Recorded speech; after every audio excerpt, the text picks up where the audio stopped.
This hearing of the Senate Foreign Relations Committee will come to order. Secretary Blinken, thank you for joining us today. Last week, the New York Times reported on a local Afghan reporter who goes by the name of Nemat. He was covering a demonstration by several women protesting against the Taliban. He was arrested. His camera was confiscated. Nemat said, and I quote, "I told them I was a journalist and showed them my ID card, but they accused me of organizing the protests. They took me into a room, tied my hands with a scarf, and started beating me with a cable." The horror he experienced is hard to fathom. He described a demonstrator covered in blood after being severely beaten and saw Taliban militants abusing prisoners.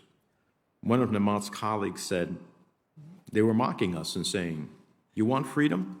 What freedom?' This is not the Taliban of 2001. This happened last week. Amid the extensive oversight work planned in Afghanistan, we must not lose sight of people like Nemat and the courageous women who continue to protest in the streets, calling for freedom in the face of violence and threats. The repression of the Afghan people is happening in real time, and the world must bear witness and hold the Taliban accountable. Let me turn to the focus of today's hearing. Mr. Secretary, the execution of the U.S. withdrawal was clearly and fatally flawed. This committee expects to receive a full explanation of the administration's decisions on Afghanistan since coming into office last January. There has to be accountability. We will have other hearings to develop a set of lessons learned over the course of the war to understand the many mistakes made over the course of 20 years. The diversion of attention and resources when the Bush administration decided to invade Iraq, despite its irrelevance to the 9/11 attacks. The double dealing by Pakistan in providing a safe haven to the Taliban, and the list goes on. We need to understand why successive administrations made so many of the same mistakes repeatedly. Perhaps most urgently, we need to understand why the Afghan government and military collapsed so precipitously. This rapid collapse laid bare a fundamental fact, that successive administrations lied to the Congress over the years about the durability of Afghan military and governing institutions, and we need to understand why. The chaos of last August is due in large part to the February 2020 surrender deal negotiated by President Trump, a deal that was clearly built on a set of lies. A deal that led to the release of 5,000 hardened Taliban fighters, boosting the militant group on the battlefield this summer. We know now that the Taliban had no intention of pursuing a political path and peace deal with the Afghan government. It had no intention of pursuing a democratic path.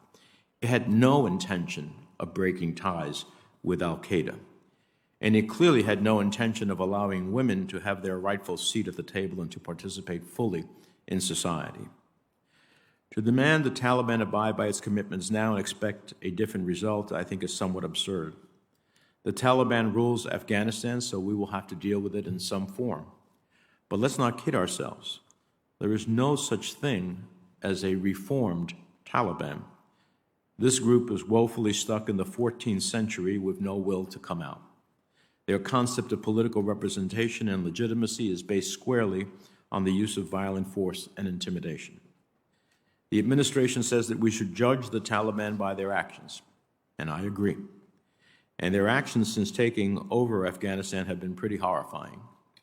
Beating women activists, murdering ethnic and religious minorities such as the Hazara, separating classrooms by gender, shutting down local media, refusal to break with al-Qaeda, appointing the head of a foreign terrorist organization as designated by our government from the Antony network to lead the Ministry of Interior, and the list goes on. With this in mind, the United States and the United Nations should maintain existing sanctions on the Taliban. The U.S. should reimpose those sanctions that were waived during the negotiations process. And the U.S. should consider new measures to impose higher costs on the group and its leaders while ensuring that life-saving humanitarian aid is able to assist those most vulnerable to hunger, disease, and disaster. Nor should any country be in a rush to unilaterally recognize this regime. At a minimum, the following criteria must be met before recognition is even considered: absolute repudiation of the Taliban of all cross-border terrorism, including al-Qaeda and associated groups, equality of rights for girls and women, protection of minority ethnic and religious groups, commitment to democratic elections, and ending all narcotics-related activity.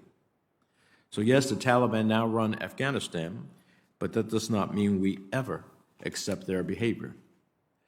I supported the decision to eventually withdraw our military from Afghanistan. I have long maintained, however, that how the United States left mattered. Doing the right thing in the wrong way can end up being the wrong thing. And to get this right, the Biden administration needed to answer two fundamental questions. First, would the withdrawal leave a durable political arrangement in its wake? Second, would the U.S. and our allies maintain an ability to collect intelligence, conduct counter-terrorism operations in a region still rife with groups, including ISIS-K, seeking to do us harm? I believe the U.S. clearly fell short on the first measure, and time will tell on the second, but the prospects don't look promising. So let me start with some framing questions about the Biden administration's Afghanistan decision-making. First, upon coming into office, how did the Biden administration assess the impact on the ground of President Trump's flawed deal with the Taliban? Did the administration attempt to negotiate better terms with the Taliban upon coming into office? Second, did the president's April withdrawal announcement set in motion any explicit contingency planning in the event that the Taliban rapidly took over the country? What was the plan to evacuate all Americans? What was the plan to evacuate SIVs, P1s, P2s, and other at-risk groups? What was the plan to evacuate staff and those affiliated with Radio Free Europe, Radio Liberty, Voice of America, the National Endowment for Democracy, and other U.S.-funded organizations? President Trump, with Stephen Miller, intentionally blocked SIVs from being processed, which I think is a barbaric and cruel decision which likely resulted in death for some U.S. partners. How did the Biden administration specifically accelerate processing SIVs upon coming into office? And third, what was the plan to avoid or deal with a refugee and humanitarian crisis? I expect you'll address some of these issues in your opening remarks. Let me applaud the efforts of the personnel on the ground from the Departments of State and Defense who worked under horrific circumstances. Their actions in evacuating over 120,000 individuals were nothing short of heroic, and these personnel deserve answers. The American public deserves answers, and the Afghan people certainly deserve answers. So let me close with 3 points. First, while communication from the administration has been frequent throughout this crisis, information from State, the Pentagon, and the White House has often been vague or contradictory. This was obviously a fluid and difficult situation. Frustration among many members was high, and this has to improve. And to put this in context, member frustration came on top of years of stonewalling by the Trump administration and its refusal to engage the Senate on the Taliban negotiations. This is one of the examples why I have been trying to pursue on the CASE Act to understand what are the written agreements that come between an administration and others.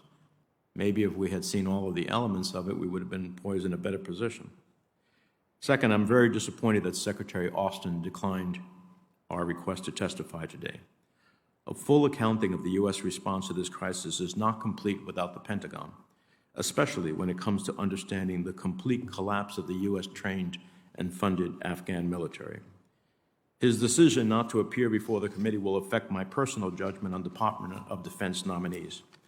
I expect the Secretary will avail himself to the committee in the near future, and if he does not, I may consider the use of committee subpoena power to compel him and others over the course of these last 20 years to testify. Third, I implore the administration to remain focused on Afghanistan.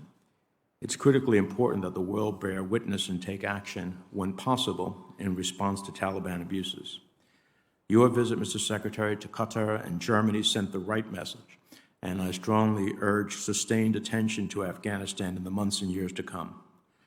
I also urge the administration to strengthen its resolve and efforts to secure the relocation of our civil society partners now at grave risk, who were left behind in Afghanistan. They include heroic individuals working for organizations on the front lines of U.S. efforts to strengthen democracy and human rights, including the rights of Afghan women and girls. Finally, I know that Senator Young is not with us today. He is home in Indiana, attending the funeral of Marine Corporal Humberto Sanchez. Corporal Sanchez was among those killed in the horrendous terror attack on August 26th at the Kabul airport. I'd like to suggest that we have a moment of silence and pay our respects to all those brave American service members who were killed or injured on that day, and that we also honor the thousands of American service members, Afghan soldiers, and civilians who were casualties of this 20-year war. Please join me in a moment of silence.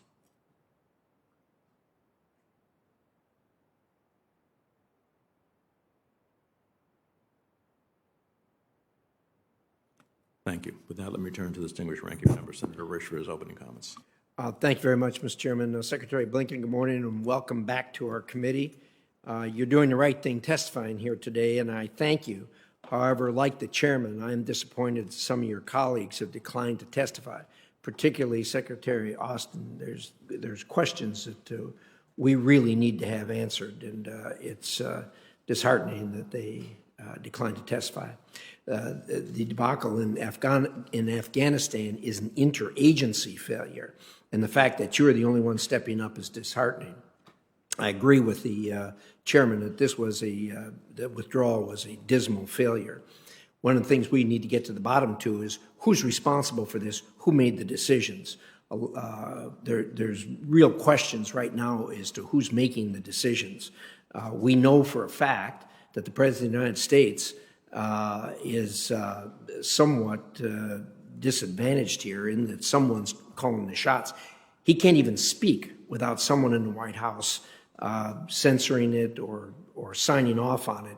Is recently as yesterday, in mid-sentence, he was cut off by someone in the White House who makes the decision that the President of the United States is not speaking correctly. So I'd like to know who this person is. This is a puppeteer act, if you would, and we need to know who's in charge and who's making these decisions.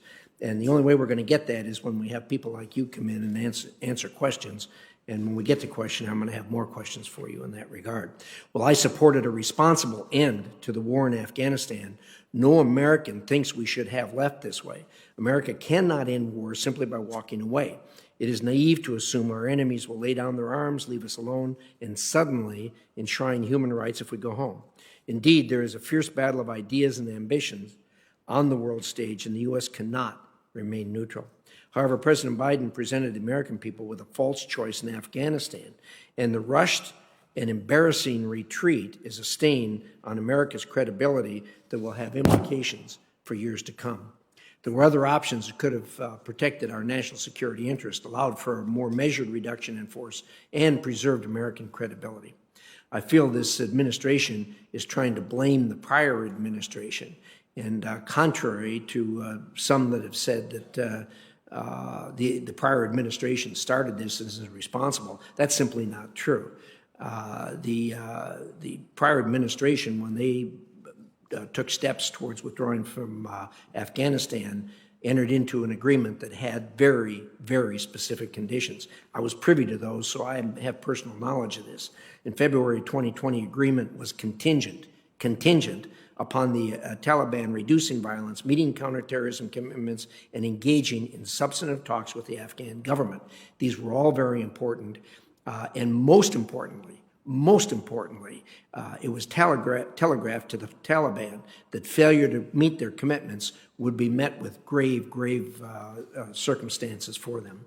The Taliban failed to meet any of these commitments, and yet this administration turned the country over to them. President Biden chose to withdraw from Afghanistan without conditions and without prudent planning and obviously, without, most important, telegraphing to the Taliban that they would enforce the conditions that the Taliban had agreed to. It didn't happen. It was a strategic, unforced error, and he did this against the advice of the commanders on the ground. One of the most embarrassing things I thought was the strike that was made, and obviously we can't talk about what we know from an intelligence standpoint, but the kinetic strike that was made after the Taliban entered the country, this de minimis strike, had dire consequences for civilians, but not for the Taliban.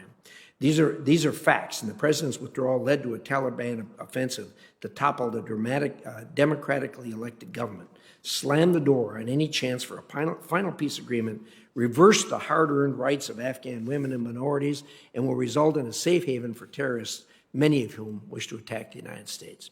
The Biden administration left Afghanistan in total disarray and single-handedly created a humanitarian crisis with thousands of refugees and internally displaced Afghans in need of immediate emergency assistance. Secretary Blinken, you characterized the evacuation as an extraordinary effort. You've touted over 124,000 evacuees. However, we abandoned the people we prioritized for departure. The department's efforts were plagued by a lack of basic planning, a failure to identify Americans, a failure to energize the SIV process months in advance, ignoring repeated congressional offers to help, and a failure to recognize the Taliban for what it is, a terrorist organization. The numbers are telling. You evacuated 6,040 Americans and say only a couple of hundred remain. Your own department told this committee in July that there were 10 to 15,000 Americans in Afghanistan. There's a huge difference between 6,000 and 15,000. What happened to these other Americans? The situation with the special immigrant visa evacuations is even more disturbing. Not counting the SIVs that arrived before Kabul's fall, you evacuated 705 of roughly 20,000 principal SIV applicants. What happened to these people? This committee reached out to the department in April, May, and June to help expedite SIV processing. We asked what additional authorities or resources you needed. For months, we received contradictory responses or no responses at all. I'll take a minute here to defend the State Department. One of the biggest problems to helping process SIVs was the enormous failure of the Department of Defense to provide the records needed to validate the Afghans who bravely helped our forces. The fact that the DoD didn't keep accurate records is irresponsible and a slap in the face to those who fought alongside of us. Obviously, we want to talk to Secretary Austin about this.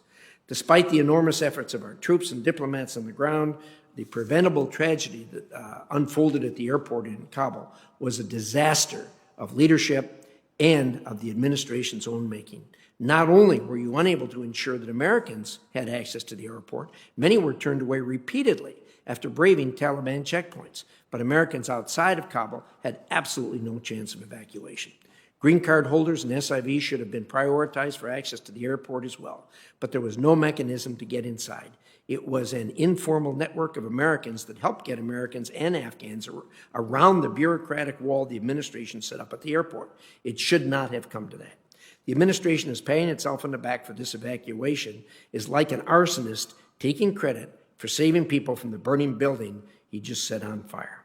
We know the U.S. military and our diplomats can do so much more than they did, if only their political bosses had gotten out of the way. Now we have an untold number of Americans, U.S. contractors, and SIVs still in Afghanistan. Despite repeated assurances, you will get them out. You've been unable to do so.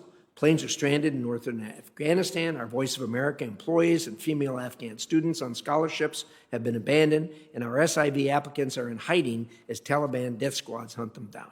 You said you would have mechanisms for continued evacuations after 31 August. Where's your plan? I have not seen it. I don't know that I haven't talked to anyone who has seen it. What I have seen is a rebuke from our European allies. They begged us for help. But where we were not helping our own citizens, how could we help them? Instead, we had to rely on the generosity of partners like Qatar. What we have all heard and read is that the United States is no longer a reliable ally. And frankly, the way this evacuation was conducted, I cannot blame them. For years, despite strains in our relations with Europe and other allies, everyone knew the United States was the competent and capable partner. They trusted us to be the steady hand at the wheel that could navigate out of any difficult situation. That confidence has been shattered. Now across the globe, allies doubt our resolve, and our competitors like China and Russia see weakness and think they can exploit this situation. The Biden administration alone is responsible for this debacle and its consequences. Going forward, the challenges become even harder to resolve. U.S. actions must rebuild our credibility and reestablish deterrence. The U.S. will need more proactive policies on counterterrorism and security around the globe to discourage our competitors.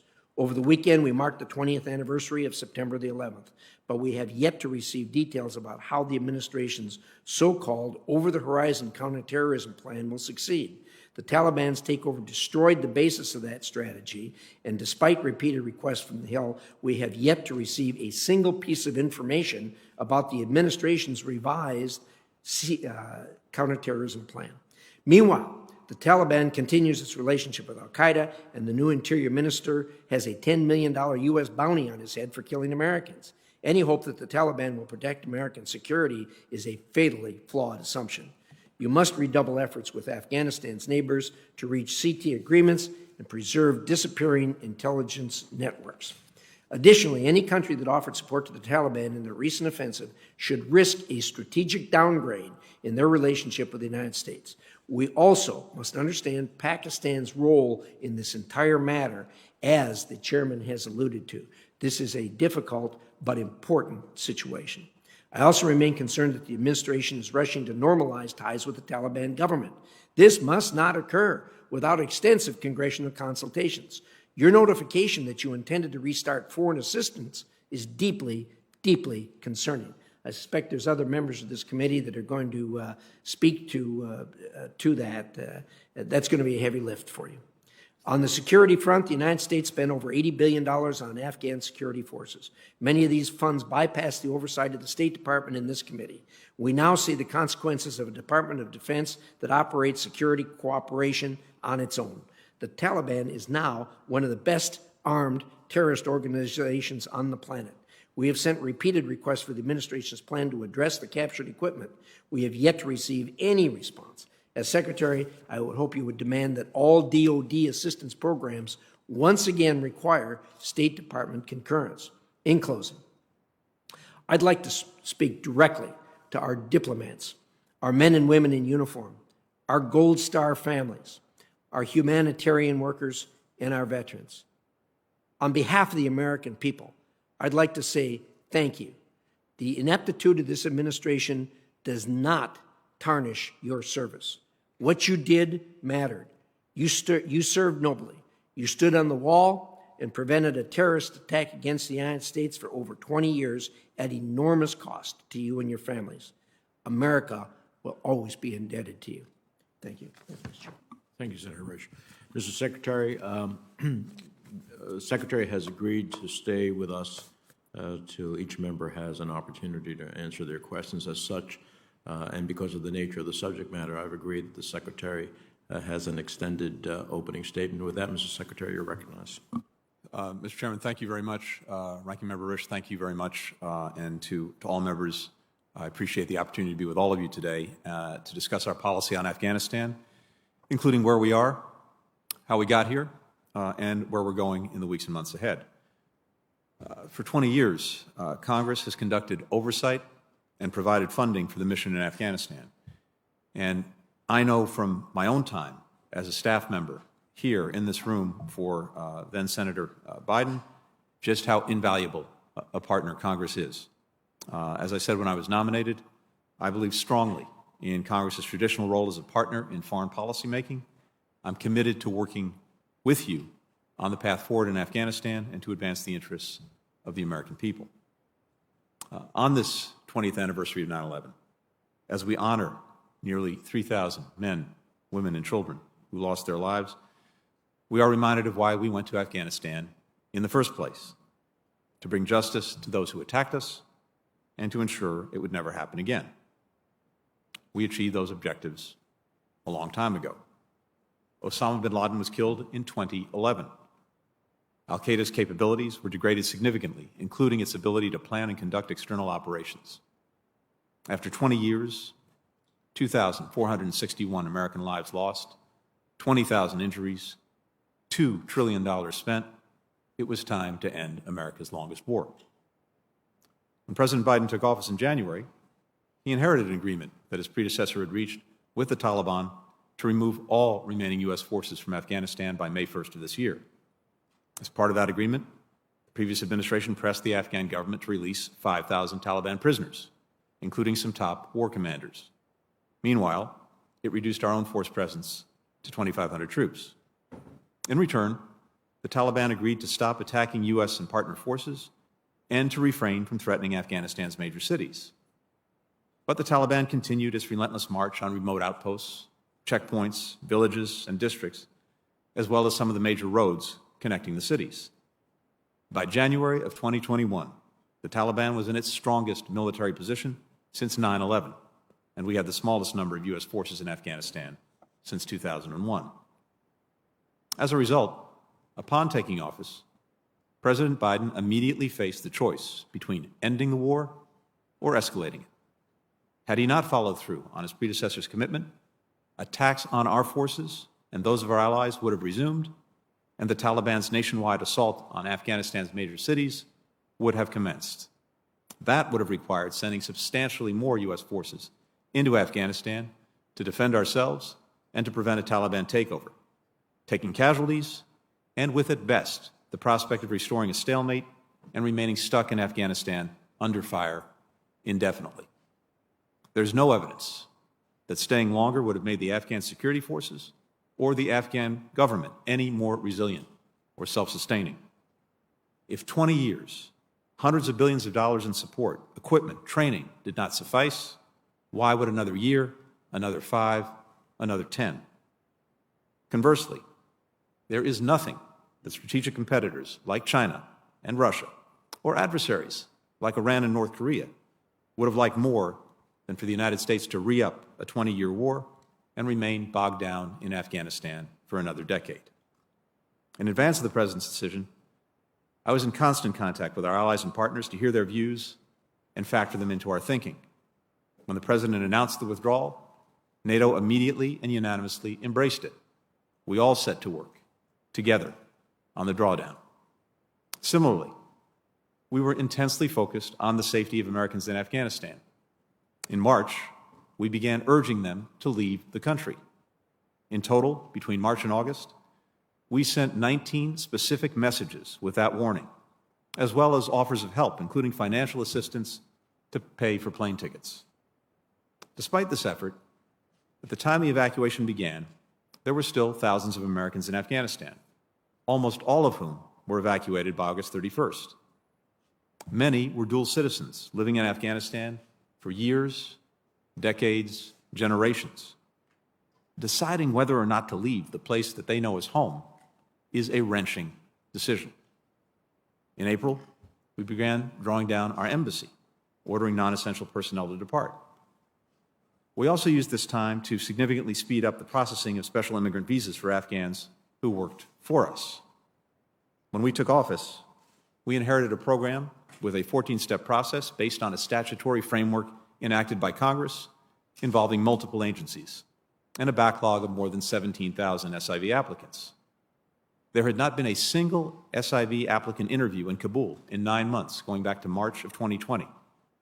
The program was basically in a stall. Within 2 weeks of taking office, we restarted the SIV interview process in Kabul.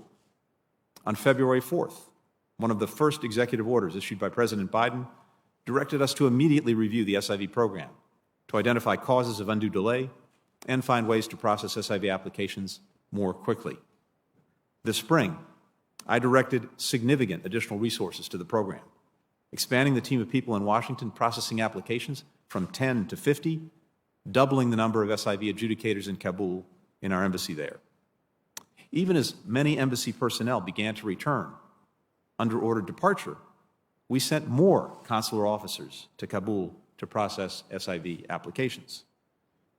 As a result of these and other steps, including working with Congress, especially this committee, Senator Shaheen and others, by May, we had reduced the average processing time for special immigrant visas by more than 1 year. Even amid a COVID surge in Kabul, we continued to issue visas. And we went from issuing about 100 special immigrant visas per week in March to more than 1,000 per week in August, when our evacuation and relocation effort began. That emergency evacuation was sparked by the collapse of the Afghan security forces and government. Throughout the year, we were constantly assessing their staying power and considering multiple scenarios. Even the most pessimistic assessments did not predict that the government forces in Kabul would collapse while U.S. forces remained. They were focused on what would happen after the United States withdrew, from September onward. As General Milley, the chairman of the Joint Chiefs of Staff, has said, nothing I or anyone else saw indicated a collapse of this army and this government in 11 days. Nonetheless, we planned and exercised a wide range of contingencies. Because of that planning, we were able to draw down our embassy and move our remaining personnel to the airport within 48 hours. And the military, placed on standby by President Biden, was able to secure the airport and start the evacuation within 72 hours. And yes, that evacuation was an extraordinary effort under the most difficult conditions imaginable, by our diplomats, by our military, by our intelligence professionals.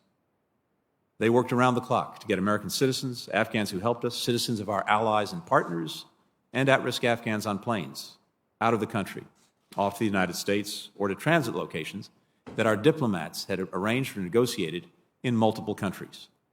Our consular team worked 24/7 to reach out to Americans who could still be in country, making 55,000 phone calls, sending 33,000 emails by August 31st.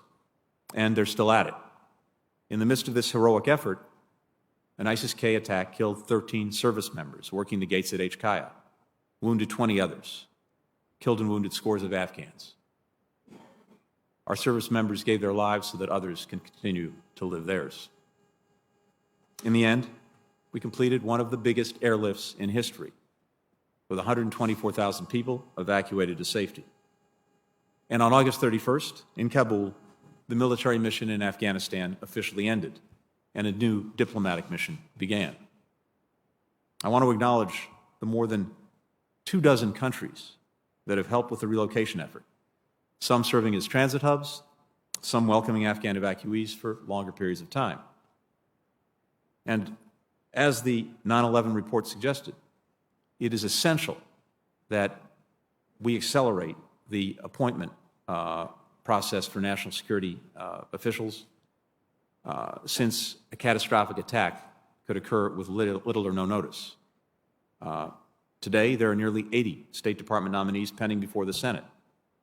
Nearly 24 have already been voted out of this committee on a strong bipartisan basis and simply await a vote in the Senate. For our national security, I respectfully urge the Senate and this committee to move as swiftly as possible to consider and confirm all pending nominees and to address what is a significant disruption in our national security policymaking. Now, let me briefly outline what the State Department has done in the last couple of weeks and where we're going in the weeks ahead. First, as you know, we moved our diplomatic operations from Kabul to Doha, where our new Afghan affairs team is hard at work. Many of our key partners have done the same thing. They've joined us there in Doha. Second, we've continued our relentless efforts to help any remaining Americans, as well as Afghans and citizens of allied and partner nations, leave Afghanistan if they choose. Last week, on Thursday, a Qatar Airways charter flight with U.S. citizens and others on board departed Kabul and landed in Doha. On Friday, a second flight carrying U.S. citizens and others departed Afghanistan. These flights were the result of coordinated efforts by the United States, Qatar, and Turkey to reopen the airport and intense diplomacy to start the flights. In addition to those flights, half a dozen American citizens, a dozen permanent residents of the United States have also left Afghanistan via overland routes with our assistance. We're in constant contact with American citizens still in Afghanistan who've told us they wish to leave. Each has been assigned a case management team to offer specific guidance and instructions. Some declined to be on the first flights on Thursday and Friday for reasons including needing more time to make arrangements, wanting to remain with extended family for now, or medical issues that precluded traveling last week. We will continue to help Americans and Afghans to whom we have a special commitment depart Afghanistan if they choose, just as we've done in other countries where we've evacuated our embassy and hundreds or even thousands of Americans remain behind. For example, in Libya, Syria, Venezuela, Yemen, Somalia. There's no deadline to this effort. Third, we're focused on counterterrorism. Taliban's committed to prevent terrorist groups from using Afghanistan as a base for external operations that could threaten the United States or our allies, including al-Qaeda and ISIS-K. We'll hold them accountable for that. That does not mean that we will rely on them. We will maintain a vigilant effort to monitor threats, robust counterterrorism capabilities in the region, to neutralize those threats if necessary, and as we do in places around the world where we do not have military forces on the ground. Fourth, we continue our intensive diplomacy with allies and partners. We initiated a statement joined by more than 100 countries and a United Nations Security Council resolution setting out the international community's expectations of a Taliban-led government. We expect the Taliban to ensure freedom of travel, to make good on its counterterrorism commitments, to uphold the basic rights of the Afghan people, including women, girls, minorities, to name a broadly representative permanent government, to forswear reprisals. The legitimacy and support that it seeks from the international community will depend entirely on its conduct. We've organized contact groups of key countries to ensure that the international community continues to speak and act together on Afghanistan and to leverage our combined influence. Last week, I led a ministerial meeting of 22 countries, plus NATO, the EU, the United Nations, to align our efforts. And fifth, we'll continue to support humanitarian aid to the Afghan people, consistent with sanctions. This aid will not flow through the government, but rather through independent organizations like NGOs and UN agencies. Yesterday, we announced that the United States has provided nearly $64 million in new humanitarian assistance to the people of Afghanistan to meet critical health and nutrition needs, to address the protection concerns of women, children, and minorities, to help more children, including girls, go back to school. This additional funding means the United States has provided nearly $330 million in assistance to the Afghan people this fiscal year. In Doha and Ramstein, I toured the facilities where Afghans that we evacuated are being processed before moving on to their next destinations. Here at home, I spent time at the Dulles Expo Center, where more than 45,000 Afghans have been processed after arriving in the United States. It's remarkable to see what our diplomats, our military, employees from many civilian agencies across the U.S. government have been able to achieve in a very short time. They've met an enormous human need. They've coordinated food, water, sanitation for thousands of people. They're arranging medical care, including the delivery of babies. They're reuniting families that were separated, caring for unaccompanied minors. It's an extraordinary interagency effort, a powerful testament to the skill, the dedication, the humanity of our people. And I think we can all be deeply proud of what they're doing, and as we've done throughout our history, Americans are now welcoming families from Afghanistan into our communities, helping them resettle as they start new lives. And that's something to be proud of as well. With that, I thank the members of this committee and look forward to your questions. Well, thank you, Mr. Secretary. Let me first begin by asking unanimous consent to enter to the hearing record a letter by the U.S. Afghan Women's Council calling on the Biden administration to take immediate action at the United Nations to protect Afghan civilians, particularly women and girls. Without objection, it's so ordered. All right, let's start a series of 7-minute rounds. I'm going to hold the time tight so that every member can get their opportunity, and I'll start off by making sure that I don't exceed my 7 minutes. So, prior to the final flight out, we heard from both American citizens and Afghan partners seeking to access the airport, but they were either not being allowed through the gates, being sent back home, or simply abandoned. While we understand and appreciate the security issues that were at play, it's confounding that such a chaotic process arose to begin with. So, when did the administration begin to plan for a worst-case scenario contingency? In the spring and summer. in the spring and summer of this year. Yes, multiple interagency meetings, exercises, looking at the different contingencies. And so what was the specific planning put into the likely scenario that American citizens were going to have to evacuate under hostile conditions? Well, planning went to a number of things, including the ability to move our embassy quickly, as we did in 48 hours, including the effort to make sure that we could control the airport, bring flights in, and evacuate people out. One of the things that happened, as you know, Mr. Chairman, is that the situation outside the airport became incredibly chaotic, with thousands of people massing at the airport, massing at the gates of the airport, and that created, among other things, a very, very challenging situation. Should we not have started earlier? Should not have been a bigger surge on the SIV issue? I recognize, I think it's only fair to put in context that your own testimony suggested that there was a 17,000 SIV backlog. There hadn't 9 months had passed by without a single interview. So obviously you inherited a significant backlog. But and how many SIVs were awarded during the Trump administration? I don't have the numbers in front of me, but I think over the course of the administration, there must have been several thousand issued. So the question is then, should we not have surged more significantly? I know you said you put up to 50 individuals, but knowing that you were preparing for a contingency of a worst-case scenario, should not back in March there have been a more significant surge to process SIVs and determine the entire universe and who needed to be taken out?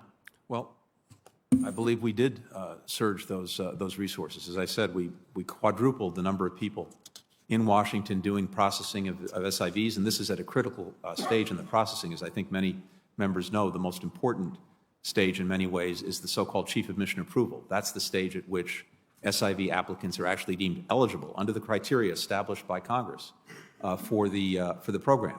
And by the way, those who apply, those who actually get chief of mission approval, the washout rate is about 40% historically. That's because it turns out that many people who apply don't qualify under the criteria set by Congress, or they're unable to get the documentation, I think this was alluded to prove that they had worked faithfully and loyally for the United States. There's some situations where people are committing fraud in order to get into the program, maybe for understandable reasons. But the point is, we have a very lengthy process, 14 steps, multiple agencies involved. We work to try to streamline that. I think there's more work that we would like to do going forward to do that. But the bottom line is, we did significantly surge our resources to that, particularly to the chief of mission approval process, quadrupling them. And ultimately, we went from 10 to 50 to now, I believe, 61 or 62, working on that stage of things. We doubled the resources we had in Kabul, all in an effort to expedite. And we did. We went from 100 visas a week to 1,000 visas a week. But what was not anticipated was the collapse in 11 days of the Afghan government and the Afghan military. Let me ask you this. There have been numerous press reports over the past week about a new or refined process for the State Department to lead efforts in coordination with the Department of Defense to work with outside groups to evacuate American citizens and Afghan allies left behind in Afghanistan. Can you tell us exactly what these new U.S. government-led efforts are, how coordination with outside groups and individuals is being handled, by who, what is the nature of the state DoD cooperation? Give us a sense of that. Sure. We have, within the department, led by our former ambassador to Afghanistan, John Bass, who went back to Kabul to the airport to help lead the evacuation efforts. He is leading an effort to manage, coordinate all of the ongoing efforts to bring people who wish to leave Afghanistan out. And that includes, among other things, a coordination with the many outside groups, as well as members of Congress, who are working themselves heroically to help in this effort. I met myself with about 75 veterans organizations a couple of weeks ago, given the extraordinary efforts that veterans, either individually or as groups, are doing to help. And we want to make sure that we are as coordinated as we possibly can be on these efforts to make sure that we know who is doing what assistance we can provide, and to make sure that we're working together going forward. We have many other people working on this task force, some dedicated to American citizens, others focused on SIVs and other Afghans at risk, others focused on coordinating with different groups, including members of Congress. Let me give you my final minute. I'd like to give you an opportunity to set the record straight on one point. Several commentators have suggested that had the department moved forward with the Crisis Contingency and Response Bureau proposed by the Trump administration as it was walking out the door, it would have been able to respond better to the Afghan situation. But it's my understanding that that bureau had not been stood up yet when you decided to curtail the proposal, nor as proposed did it actually add any additional resources or capabilities to those that state already had. It was a bureaucratic movement, not creating or getting rid of actual capabilities, just a new organizational chart. And in that bureaucratic reshuffling, potentially creating damage to the department's operations, not solving them. Is that a fair statement? That is a fair statement, Mr. Chairman. Okay. If it's not the CCR, then what is the answer? Well, here again, to your point, with regard to the CCR, whether it became a bureau or not, there was no change in the assets that we already had at hand to work on these efforts. And the focus of this group, either in its existing organizational structure or had it become a bureau, which, among other things, it didn't because there were congressional holds across the aisle on this effort. The previous administration, nonetheless, went through and tried to move it forward. We decided that we needed to review it. We did the review, and as you described very accurately, we found that this would add no assets to what we already had at hand. It would simply create a different bureaucratic structure.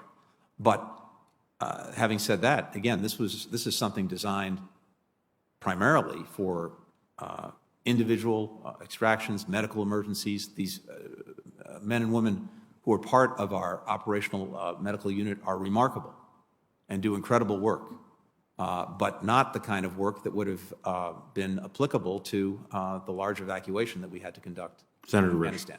Thank you. Thank you very much, Mr. Chairman. Mr. Secretary, I can tell you, I've listened to you and a handful of other people try to put the best face on this possible, and I can tell you that the temperature of the American people is not there with you. And that, I'm not talking from a partisan basis, this goes both ways. You know, there is not enough lipstick in the world to put on this pig to make it look any different than what it actually is. So the American people want to know who's responsible for this. So let's start with this. Who is responsible? Who made the decisions on this? Was it the President of the United States? Ultimately, the President makes the decisions. That's correct. Did he in this case? As in every case, ultimately decisions that can only be decided by the President are decided by the President. Well, Now, of course, to be specific, Senator, there are hundreds, thousands of decisions every single day that go into a situation as complex as this one. The big strategic decisions, those are decided by the President. The tactical, operational decisions are made by different agencies, agency heads, agency officials. well, I'm more interested in the top decision making. Look, we've all seen this. We saw it as recently as yesterday. Somebody in the White House has authority to press the button and stop the president, cut off the president's speaking ability and sound. Who is that person? I think anyone who knows the President, including members of this committee, knows that he speaks very clearly and very deliberately for himself. No one else does. Well, are you saying that there's no one in the White House that can cut him off? Because yesterday that happened, and it's happened a number of times before that. It's been widely reported that somebody has the ability to push the button and cut off his sound and stop him from speaking. Who is that person? There is no such person. Again, the President speaks for himself, makes all of the strategic decisions, informed by the best advice that he can get from the people around him. So are you unaware that this is actually happening? Because it happened yesterday at the Interagency Fire Center. It was widely reported, the media's reported on it, and it's not the first time it's happened several times. Are you telling this committee that this does not happen, that there's no one in the White House who pushes the button and cuts him off in mid-sentence? That's correct. So this didn't happen yesterday, nor on the other occasions where the media showed the American people that his sentence was cut off in mid-sentence. Yeah. Are you saying that didn't happen? Senator, I really don't know what you're referring to. All I can tell you is, having worked with the president for now 20 years, both here on this committee and over the last 9 months at the White House, the president very much speaks for himself. Well, let's take a different attack. He does speak for himself, but what happens when somebody doesn't want him speaking? You're telling us you don't know anything about this, that somebody cuts him off in mid-sentence. Is that what you're trying to tell this committee? Because everybody here has seen it. Senator, I'm telling you, based on my own experience with the president over the last 20 years, anyone who tried to stop him from saying what he wanted to say, speaking his mind, would probably not be long for their job. Let's turn to the dissent cable that you received in July. Are you willing to give a copy of this dissent cable that you got from 24 diplomats regarding the imminent catastrophic collapse in Afghanistan? Are you willing to give a copy of that to this committee? Senator, this dissent channel is something that I place tremendous value and importance on. It's a way for people in the State Department to speak the truth as they see it to power. And these cables, I've read every single one of the dissent channel cables that we've gotten during this administration. I've responded to every single one. I factored what I read and heard into my thinking and into my actions. But the legitimacy of the channel, the ability for people to be able to, with confidence, share their thoughts, share their views, even when they run counter to what their seniors have said or the policies being prescribed. It's vitally important that we protect that channel, protect its integrity, and it is designed by its very regulations only to be shared with senior officials in the department. And what I don't want to see is some kind of chilling effect going forward that says to those who would think of writing a cable in the future that this will get out widely, be distributed in ways that would have that chilling effect. Do you admit that you received a dissent cable in July signed by 24 diplomats that warned about the imminent catastrophic collapse that was coming in Afghanistan? Senator, I certainly received the cable in mid-July. I read it. I responded to it. I factored its contents into my thinking. And what the cable said broadly was two things. It did not suggest that the government and security forces were going to collapse prior to our departure. It did express real concerns about the durability of that government and force after our departure, and it focused on the efforts that we were making, particularly on the SIV front, to try to expedite moving them out. And in fact, a number of the recommendations, the very good recommendations it made, were already in train. Others were not, but one of the ones that was in train was the establishment of Operation Allies Refuge. We received the cable on July 13th. That operation was actually put into force on July 14th. It had already been planned for some time, and this was an effort to expedite the identification and relocation of SIVs, actually putting them on planes, which, as you know, is not part of the program, actually relocating them and working to establish transit sites so that we could put them there while we finished processing them. Well, you see, that's the problem with us not having access to that cable. You're telling us that, but we have been told by others that it was significantly different than what you're saying. Also, we really would like to see the response to that, because I think history is going to be interested in that particular cable and your response to it. I'll save my next question for the next round. Thank you, Mr. Chairman. Thank you. Senator Cardin, I've asked Senator Cardin to, in addition to his questions, preside for a few minutes since I have a hearing that I have to just go to. Thank you. Thank you, Mr. Chairman. Secretary Blinken, thank you so much for being with us today.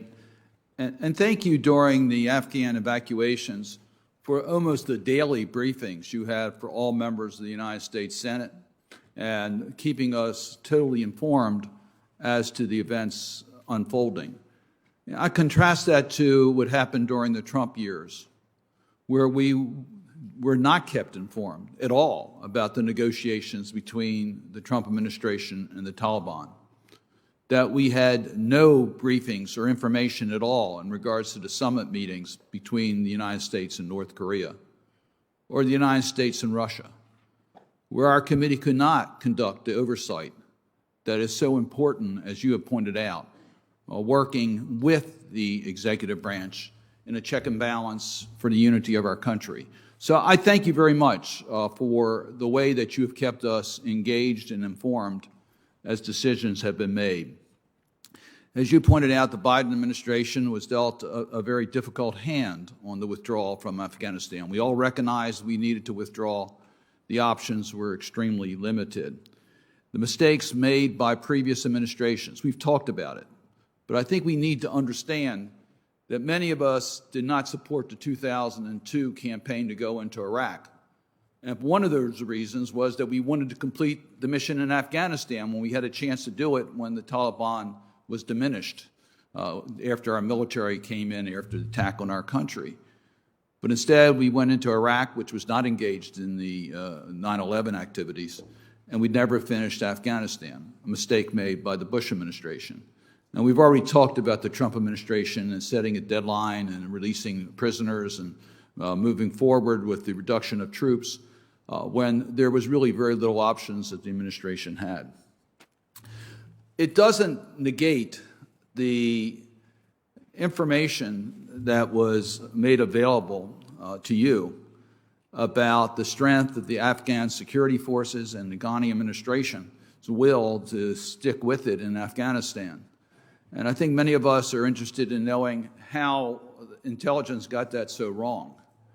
And the contingency plans are ones that we really do want to review because it seems to us there had to be better ways to secure passage into the airport than what ultimately happened. But considering the hand that you were dealt, considering the crisis that developed, evacuating 124,000 was a miraculous task. So we congratulate all that were involved in the evacuation of so many people under such a short period of time, under such difficult circumstances. I want to get to where we are today. During this process, the State Department was very open to all members of Congress, Democrats, Republicans, as we filtered information into you about vulnerable people in an effort to get them out of Afghanistan. Today, our offices are still being deluged by requests to help people that are in Afghanistan. NGOs are working very aggressively. Can you share with us the process that you're using in order to filter information about Americans that are still in Afghanistan who want to leave, those that apply for SIV status, and those Afghans that are at risk? How do we transmit that information, and what process is in place so that we can try to get these people out of Afghanistan? Yes, thank you, Senator.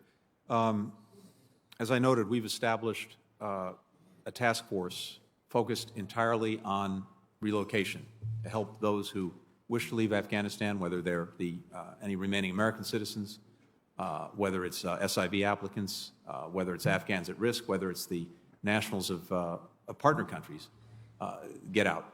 And that involves a number of things. It involves, for the American citizens, case management teams, 500 individuals whose task is to be in constant contact with any remaining American citizens who wish to leave, and that's what they're doing. It also includes, together with our Legislative Affairs Office, being in constant contact with you, as well as with outside groups who have identified and are trying to help people who seek to leave. This here is the sum total of cases brought to us by members of this committee, just this committee, that all of you or many of you, have been working, and we are deeply grateful for those efforts, for this information. It ensures that when you send us the information, we put it into our database if it's not already there. We make sure that we're able to track it. We make sure we're able to coordinate with you. And I recognize that especially in the early going, during the evacuation itself, some of the feedback was lacking. We were trying to do all of this in real time, making sure that we took in the information that you were providing and acting on it. And in some cases, we didn't get back to people to say, here's what we've done. And we've been working to make sure that we get back to everyone. I think we had 26,000 inquiries from Congress. We've responded to 21 or 22,000 of them. So we still have the categories of reporters that work for us that are still in Afghanistan. We have women officials that were officials in Afghanistan that are at risk. We have NGOs that worked with us in Afghanistan, their employees that are at risk. So you're saying we still have an opportunity to work with you to get that information to the sources that you're using to try to arrange for their exit from Afghanistan? Yes, absolutely, and we very much invite that, and we want to make sure that we have as best possible a unified, coordinated list so that we know what everyone is working on, and we can track and we can help or we can take on depending on the. And can I get your best guess on the numbers? At one point when we first started, we thought there might be somewhere around a little less than 100,000 of U.S. citizens, SIVs, and Afghans at risk that wanted to leave. Obviously, that number was low. We've already evacuated over 124,000. Do we know how many U.S. citizens are in Afghanistan that want to exit today? How many are in SIV status that want to exit? And how many Afghans at risk we want to help?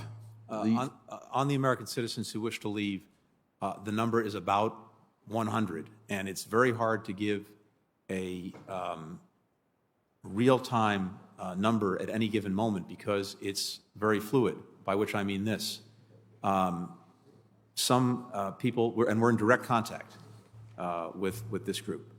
Some, for very understandable reasons, are changing their mind from day to day about whether or not they want to leave.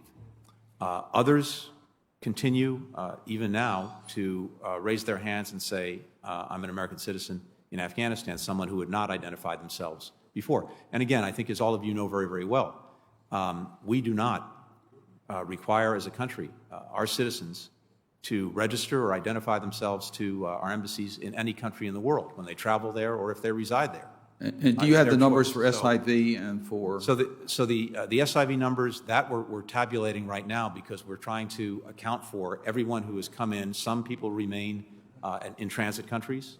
Other people are now in the United States. We're putting all of those numbers together to determine the overwhelming majority of Afghans who have come out of Afghanistan, thanks to our evacuation efforts, are in one way or another Afghans at risk. Some will be SIV applicants. Others will be P1 or P2 applicants. Others will be in none of those categories, but Afghans at risk. We're breaking down all of those numbers, and we should have a breakdown for you in the next couple of weeks. Thank you. Look forward to seeing that. Senator Rubio? Thank you. Mr. Secretary, in your statement, I think that the most troubling thing is the following quote from you. Even the most pessimistic assessment did not predict the government forces in Kabul would collapse while U.S. forces remained. I back that up by saying you also cite General Milley, who said there was no indication that there would be a rapid collapse of the Afghan army and government. For much of last year, I was the acting chairman of intelligence. I'm now the vice chairman of intelligence. I've been tracking this very, very closely. And just going back to the beginning of this year, obviously I can't quote the titles of the pieces, but let me suffice it to say that there are numerous pieces that would be categorized as it's going to hit the fan. And but let's just for a moment put that aside, okay? Because I think any analysis of those pieces would have led anyone to that conclusion. Putting that aside for a moment, we had every reason to believe and to plan for the rapid collapse of the Afghan military and the Afghan government. At the beginning of 2020, by all admissions, we had already really bad status quo in Afghanistan. Okay, we had a small footprint, but we had a strong commitment to air support. And that sustained the Afghan security forces' ability to resist the Taliban. The security forces of Afghanistan were suffering 10,000 casualties a year. The Taliban was suffering casualties too, but they enjoyed safe haven in Pakistan. They were able to go there to rest, to refit, to train, to recruit. And so in summary, even before the withdrawal, we had a terrible status quo. The security forces, a small number of U.S. forces, continued to die. We had U.S. losses as well. I want to mention that. But the Afghan government was still fractious and corrupt. And the Taliban had an unchallenged safe haven in Pakistan. Or put another way, in paraphrasing your own words from your opening statement, if after 20 years and hundreds of billions of dollars in support, equipment, and training, there's not enough for the Afghan government or the Afghan security forces to become more resilient or self-sustaining, what did we think was going to happen as that support began to be removed?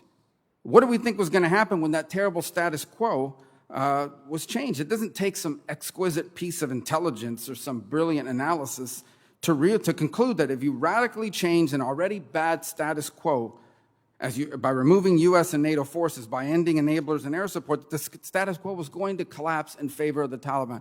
This is not an argument in favor of staying. I think that ship has sailed, okay? And I know a lot of time has been spent on justifying the withdrawal. We're not debating the withdrawal. What I'm arguing is we had a terrible status quo as is. By your own admission, the Afghan government, even after billions of dollars in 20 years, was not self-sustaining, was not resilient. We should have known that as we began to draw down support, we were going to see the potential for a collapse. And that's what all these pieces pointed to as well. So it's concerning that no one saw all of this and concluded that there was no evidence or no reason to believe that there could be a rapid collapse. More to that point, we began to see clear signs weeks ago that this is where it was headed. Without airstrikes, the Taliban now began to mass and maneuver, going from intimidating these small Afghan outposts to actually getting them into quitting. We were seeing Afghan outposts begin to quit. The Taliban they went from surrounding these small provincial capitals to surrounding major cities with 5,000 to 8,000 Taliban fighters. This is weeks before. By the way, this is at the same time as I believe on July 8th, President Biden was still giving this naive, optimistic prediction about the fighting capabilities of the Afghan forces and so forth. We could see them meticulously focused on the north. You could see that they were methodically and carefully splintering the sclerotic remains of any sort of resistance. Weeks before the fall of Kabul, you could see the Taliban was on the verge, was headed towards doing something they hadn't done before. They were going to isolate Kabul from the north, cutting off all their supply routes. So we knew weeks before that we were headed for a Taliban control of the north. All the traditional routes of Taliban encroachment on Kabul were nearly sealed, the south and the east. Kabul faced the prospect of no fuel. The Afghan government faced the prospect of being unable to mount any viable opposition and sustain defense. What did we think was going to happen? All of those things were in place at the time. And I think the most concerning part of it is that if we didn't have an analysis that looked at all this, this wasn't a failure of intelligence. This was a failure of policy and planning. We have the wrong people analyzing this. Someone didn't see this. Either someone didn't see this or someone didn't want to see this because we had established this, we wanted to be out by September 11th so that we could have some ceremony arguing that we got and pulled out of Afghanistan on the anniversary of 9/11. The fact of the matter is where it leaves us now, on top of all the other things that have been mentioned here from a geopolitical perspective, is not a good place. I think China and Russia and Iran, they look at this botched withdrawal and what they see is incompetence that they think they might be able to exploit, may lead to miscalculation. I think the Europeans, our allies, who had very little say, if any, or control certainly over the timing and the execution of all this, they're now, number one, have to be wondering about our reliability, the credibility of our defense agreements with them, but they also have to be really, really upset at the prospects of a massive refugee crisis landing right on their borders here very soon. And India, and I know that there was an announcement today, there'll be a meeting of the Quad fairly soon, which is a good development, except that in the Pacific region, if you're India, you're looking at this and saying, if the United States allowed Pakistan to unravel their standing, because the Pakistani role in all this, and I think multiple administrations are guilty of ignoring it, the Pakistani role in enabling the Taliban is ultimately a victory for those pro-Taliban hardliners in the Pakistani government. They have to be looking at this and saying, if the United States could have a third-rate power like Pakistan unravel its aims, what chance do they have of confronting China? So I think this leaves us in a terrible situation, but I go back to the initial point. I don't know how it's possible. If in fact, the people in charge of our foreign policy did not see all of these factors and conclude that there was a very real possibility of a very rapid collapse, then we've got the wrong people making military and diplomacy decisions in our government. Senator, I'm happy to respond briefly in the time that we have. As you know from your own expertise and leadership on these matters, there are constant assessments being done, and in this particular case, assessments being done of the resilience of Afghan security forces, of the Afghan government, and different scenarios established, from worst case to best case to everything in between. And ultimately, the preponderance of the intelligence and assessments land someplace, and there are always going to be voices, and critically important that we listen to all of them, who may be talking about exclusively the worst case, some best case, some in between. Here's what I can say in this setting, and we can take this up as well in other settings. Back in February, the assessment of the overall assessment of the community was that after a complete U.S. military withdrawal, that could potentially, in the worst case scenario, lead to the Taliban capturing Kabul within a year or two. So that's back in February, and that was more or less where things stood in the winter and into the spring. By July, and you're exactly right, that the situation was deteriorating as the Taliban continued to make progress on the ground throughout the summer. In July, the IC indicated that it was more likely than not that the Taliban would take over by the end of the year, the end of this year. That said, we, the intelligence community, did not say that the countrywide collapse of all meaningful resistance would be likely to occur in a matter of days. And you referenced Chairman Milley, as I did earlier. Nothing that he saw, that I saw, that we saw suggested that this government and security force would collapse in a matter of 11 days. And you're right that I think we need to look back at all of this because, to your point, we collectively, over 20 years, invested extraordinary amounts in those security forces and in that government. Hundreds of billions of dollars, equipment, training, advice, support.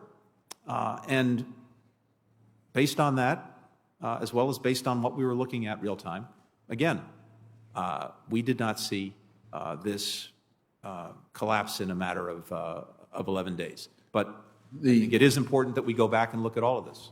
The time has expired. Thank you. Senator Shaheen. Thank you, Mr. Chairman, and thank you, Secretary Blinken, for appearing before the committee today. I appreciate and share the frustration of my colleagues over the challenges with the evacuation, over the situation of special immigrant visa applicants, and the Taliban's treatment of women and girls and other minorities. But I also agree with your assessment and that's been given by several others, that where we were when we got to that evacuation was because of the failure of both Democratic and Republican administrations. And I want to know where that outrage was when year after year, for 10 years, starting with Senator McCain, I and others in the Senate tried to get more special immigrant visa applicants through the process so that they could leave Afghanistan, leave the threat, and come to the United States. And there were a few Republicans in the Senate who blocked us year after year from getting more SIV applicants to the United States. And I want to know where that outrage was during the negotiations by the Trump administration and former Secretary Pompeo, when they were giving away the rights of women and girls, and when Secretary Pompeo came before this committee and blew off questions about what they were doing to pressure the Taliban to have women at the negotiating table for that peace treaty. So I think there is a lot of regret and a lot of recriminations to go around. And the important thing for us to do now is to figure out how we can work together to address those people who still need to be evacuated from Afghanistan, and also to ensure that we can do everything possible with the international community to help protect the human rights of the women and girls who remain in the country and those minorities. So, Mr. Secretary, that's where I'm going to put my effort. I do think we need an accounting. That's important for history and for us going forward. But let's stop with the hypocrisy about who's to blame. There are a lot of people to blame, and we all share in it. Now, Mr. Secretary, as you know, I was one of those who was opposed to our withdrawing from Afghanistan. I'm not going to revisit that, but a lot of my concerns were around the rights of women and girls if Afghanistan fell into the hands of the Taliban. So I want to ask you now, and you've been very specific on briefing calls that you share the concern, and I recognize that you believe it's a priority for this administration to do what you can to protect the rights of women and girls. So can you talk specifically about what steps the department is taking to provide for the safety of women and girls and how we're trying to rally the international community behind that effort? Yes, thank you, Senator. And let me just start by thanking you personally for your leadership for a long time now on these issues, both on the SIVs and the work that we've actually been able to do to try to improve the program, but more work needs to be done, as well, of course, as on women and girls. From advancing women, peace, and security and that agenda to ensuring that there's an equal playing field for women and girls, you've made a huge difference. And I have to say, over the last 20 years, we have made a difference collectively in Afghanistan. And possibly the biggest difference we made was for women and girls. Access to education, access to health care, access to work, and opportunity. All of that was as a result of many of the efforts that we made and that this Congress made and supported, including with very, very significant assistance.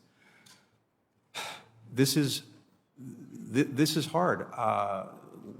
I was in Kabul after the President announced his decision. I met with women leaders from the then Parliament, NGOs, a lawyer, human rights defenders, listened and heard from them about their concerns about the future. Just the past couple of weeks when I was out in Doha and then in Ramstein, I talked to young women and girls who we'd evacuated and heard from them both of their gratitude for having been evacuated, but also their deep concerns, more than deep concerns, about the future for the women and girls who remain in Afghanistan. So, with that very much in mind, we have done a few things, and this is where we really want to work closely with you and with every member. One, we've worked to rally the international community to set very clear expectations of the Taliban going forward,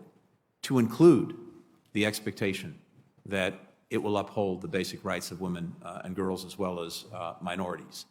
And that's visible in the statement that more than 100 countries have signed at our initiative. It's also in a UN Security Council resolution that we initiated and got passed. And I know people say, oh, it's a statement or a Security Council resolution, it doesn't matter. Well, in the case of the Security Council resolution, just to cite one example, there are significant sanctions that from the United Nations on the Taliban. There are travel restrictions on the Taliban. And the idea that if the Taliban is in violation of the Security Council resolution that we established, it will get any relief just on that alone, the UN sanctions or travel restrictions, I think that's pretty clear that won't happen. That's just one point of leverage. We've been working to make sure that the international community speaks with one voice and acts together, including on this. That's one. Second, we want to make sure that assistance continues to flow. Humanitarian assistance, including assistance that's directed at the special needs of women and girls. We're doing that consistent with our sanctions, and we're able to do that by working through NGOs and the UN agencies. Now, I don't want to sugarcoat this because we know that while the Taliban seeks and will probably support and protect basic humanitarian assistance through these agencies, like for food and medicine. It may be a different story when it comes to things that are directed specifically at women and girls. So we're going to be very focused on that and trying to make sure that that assistance can go through, that it's monitored effectively, including by the agencies doing it. And I spent some time talking with the head of the United Nations effort on this in terms of having a clear monitoring mechanism for this and to carry that forward. Next, we will soon appoint, at my direction, a senior official responsible for focusing and marshaling all of our efforts on support for women, girls, and minorities in Afghanistan. I think it's very important that we have a focal point in the U.S. government, at the State Department, whose responsibility is to carry forward this agenda, working closely with you in the weeks and months ahead. Well, thank you very much. I'm out of time, but can you share with us who that official is as soon as they're appointed? Yes, of course. Thank you. Thank you, Senator. Senator Johnson. Thank you, Mr. Chairman. Mr. Secretary, if I were just to read your testimony, not having watched any news, I would literally think this was a smashing success. But I do read the news, as most Americans do, and we realize this was a complete debacle. And I think what concerns me the most, among many things, is that detachment from reality. It's the same denial of reality, for example, on the border. A self-inflicted wound, a crisis created by President Biden's policies that have completely thrown open our borders, and yet the administration denies that we have a problem at the border. So I've got a number of questions. First of all, approximately what is the dollar value of the equipment that's been left behind that now the Taliban controls? What's the dollar value of that? Senator, I believe the equipment provided over the last a little less than 20 years, 15 years, was about $80 billion. Of that equipment that remains, as you know, it was given some handed over to the Afghan security forces. And of course, some of that is now in the hands of the Taliban. So I was also struck by your comment that in your testimony that even the most pessimistic assessment didn't predict the government would collapse as quickly as it did. But you just, in your testimony, said that the realistic predictions before the complete withdrawal was that it was going to collapse by the end of this year. So the administration continued with their plans of withdrawal, of evacuation, of surrender, knowing that the Taliban would be in control of $80 billion worth of sophisticated equipment at the end of that, correct? I mean, did that discussion ever come up in terms of maybe that wouldn't be a good idea, leaving all that equipment behind as we bug out of Afghanistan? That assessment came in July. Much of the equipment, and again, I'll defer to my colleagues at the Pentagon, who are more expert in this than I am. Much of that equipment was made inoperable. Other pieces of equipment will become inoperable because there is no ability on the part of the Taliban to maintain it. None of it, to the best of my knowledge, poses a strategic threat to us or to any of Afghanistan's neighbors. What we're looking at are primarily uniforms. So we have an oversight letter. We'd like response on that. Let's just quick talk about the decision to close down Bagram. I mean, again, the president says this was, unanimously decided by the military. But isn't it true that the president decided what the troop level would be, a very minimal troop level? The president decided that we would keep the embassy open and it had to be protected. He forced the military's hands, right? In the end, it was his decision. It wasn't the military's decision to close Bagram. The president makes the strategic decisions when it comes to the actual drawdown, the retrograde, to use the technical language. Those were decisions made by his military commanders. He sought their best advice, and that's what was carried out, including the timing of the decision to another troubling piece of your testimony. You said when the president announced the withdrawal, NATO immediately, unanimously embraced it. Mm-hmm. Joseph Borrell, the foreign affairs chief of the European Union, his statement on the surrender is that it's, quote, a catastrophe for the Afghan people, for Western values and credibility, and for the developing of international relations. The Wall Street Journal summarizes it quite nicely in their piece, just the title, How Biden Broke NATO. the chaotic Afghan withdrawal has shocked and angered U.S. allies. Again, that's detachment from reality that our NATO allies are on board with this thing. They're not.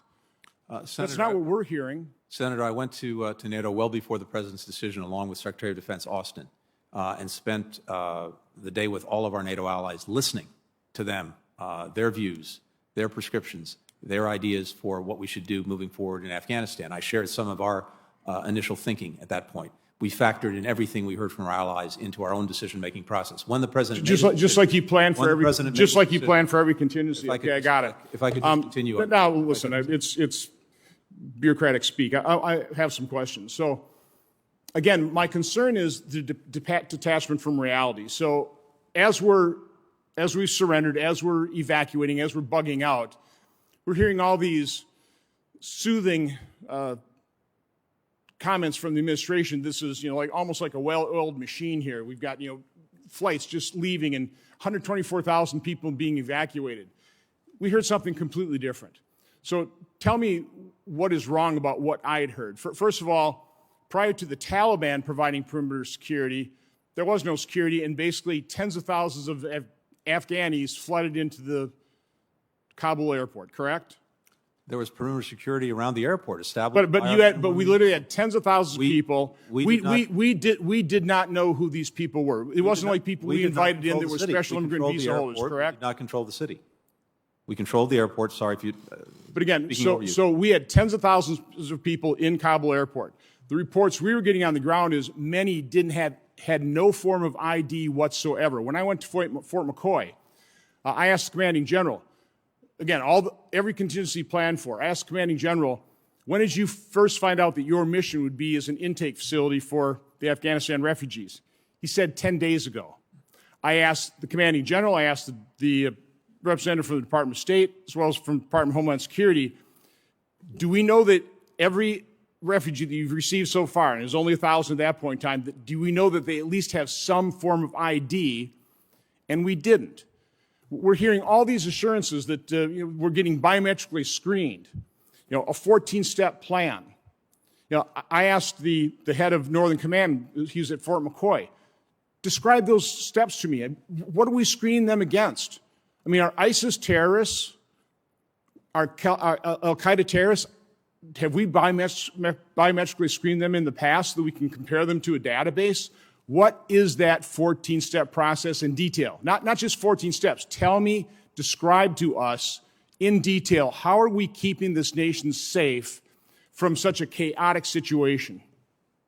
So, Senator, the 14-step process refers specifically to the special immigrant visa applicants, and there is a lengthy process. So how about for the other 124,000 people? So yes, so to come to your point, Senator, a couple of things. We arranged, as you know, transit countries so that any Afghan coming out of Afghanistan would initially go to a transit country where we could initiate the screening, the vetting, the background checks. We surged Customs and Border Protection officials to those transit points, as well, of course, as other security law enforcement agencies to do these checks with biometric, biographic, other information that we have. Then, as people are cleared in these transit points, they then come into the United States, but they're not being resettled immediately. They are going, once they land at Dulles or in Philadelphia, they are then being sent to military bases where the checks continue and are completed. But again, what checks? We need specifically what the checks are going to be. The senator has expired. I'm sure you can follow up for the rest of your questions. Senator Coons. Thank you, Chairman Menendez, Ranking Member Risch, for this hearing, and thank you, Secretary Blinken, for your service and your testimony today. We have, I'm sure, lots of opportunities to look backwards at the 20 years of our engagement in Afghanistan and its decisions, but I had hoped this committee would rise above the temptations of partisan politics and use this hearing to consider the urgent questions still before us, and I hope we'll get a few minutes to focus on this, Mr. Secretary. How do we get the remaining American citizens, legal permanent residents, and those Afghans who served alongside us or worked with and for us and who are most at risk out of Afghanistan? How do we make sure Afghanistan doesn't become a safe haven for terrorists again and deal with the Taliban? What leverage do we have in doing so? And to also make sure humanitarian aid gets into Afghanistan?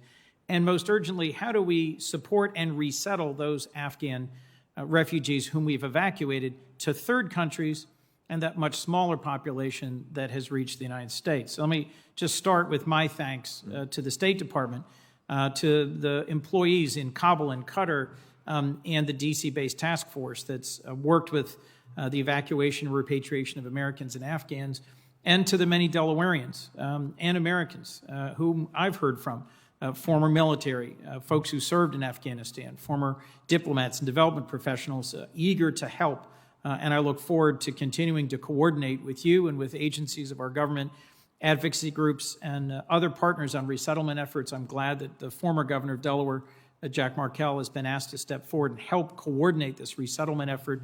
And I was encouraged today to see Welcome U.S. launch a broad, multi-faith, bipartisan national organization co-chaired by 3 former presidents, Bush and Obama and Clinton, and dozens of faith groups and nonprofits to welcome Afghans to the United States. So let me just start with a question about visa status. Senator Sullivan and I wrote a bipartisan letter in mid-August urging expanded eligibility for the SIV program. I'm interested in how you're working to expand eligibility under the existing visa programs to include family members and to support those the U.S. government supported and worked alongside, but who were not direct employees. I want to start, if I could, Mr. Secretary, by asking you just yes or no questions about 3 groups that other senators have mentioned. Sure. There's about 550 employees and family members from Voice of America, Radio Free Europe, Radio Liberty, who were not evacuated. Is the department prioritizing their evacuation? Yes. And the department committed to evacuating our partners from NED, the National Endowment of Democracy, NDI, IRA. Are those also being prioritized? Yes, they are. And our partners from the American University of Afghanistan as well? Yes. And so if you would take the 4 minutes we've got left and explore with me, how do we ensure safe passage across land borders, whether into Tajikistan or Pakistan, safe and regular flights out of Afghanistan, whether from Mazar-e-Sharif or Kabul, and how do we get documents into the hands of those who don't have identity documents, either because they were destroyed in our embassy or they destroyed them themselves out of fear of the Taliban? And how do we make sure that we're providing the financial support needed for the whole group of refugees who, after thorough vetting, ultimately reach the United States? Yeah, thank you very much, Senator. Those are all very important questions, and let me try to respond briefly to them, and we can take on the details after the session if need be. First, we needed and we have established a clear expectation from the Taliban about allowing people to continue to leave the country, to include American citizens, green card holders, Afghans who are properly documented with a visa, including specifically those who worked in some capacity for the United States. And not only do we have that understanding in public statements by the Taliban, of course, it's built into everything we've done with a large coalition of countries in terms of setting an expectation and making very clear that the failure to fulfill that expectation will have significant consequences, which we can get into. Second, very important to actually make sure that there are ways to travel freely from the country. We made an intensive effort before we left to understand and share with Qatar and Turkey, the countries that stepped up to do this, what was necessary to make sure that the airport in Kabul could continue to function and ultimately not have charter flights and then commercial flights going in under International Civil Aviation Organization standards. We did intensive work. We brought the American contractors back in the midst of the evacuation who had been running the airport to work that. We handed off a very detailed plan, which is now being implemented. Third, the land crossings. We've worked with Pakistan, Uzbekistan, Tajikistan on this to make sure that as we moved people out of Afghanistan, they would facilitate their crossing into their countries. We would have consular officials surged in the necessary places to handle people coming out in that fashion. And now, to your very important point about documentation, and this is something that maybe we can take offline, We are working on a mechanism and a means by which, and there are multiple ways of doing this, to make sure that people who don't have the necessary document, for example, a visa from us, a physical visa, to get that to them. And I prefer to go into more detail on that in another setting. Understood. If I might, just as a closing question, you were asked at the outset, sort of what are the factors we weigh as we decide the future of our relationship with the Taliban? And we're in this difficult situation. Many of us recognize the Taliban is a terrorist organization that's done horrific things within Afghanistan in the past, yet we need to have some working relationship with them to secure the safe passage out of thousands of people who we still care deeply about. A number of American citizens with Delaware ties who I've been in contact with didn't leave because their families were still in Afghanistan. And there are clear measures that they should be expected to meet that you laid out in your opening statement. What do you think will be the most important aspects of our leverage to ensure the Taliban perform in ways that we would accept? And what do you think will be the turning point at which we'll make decisions with our allies to take sharper and harsher measures against the Taliban?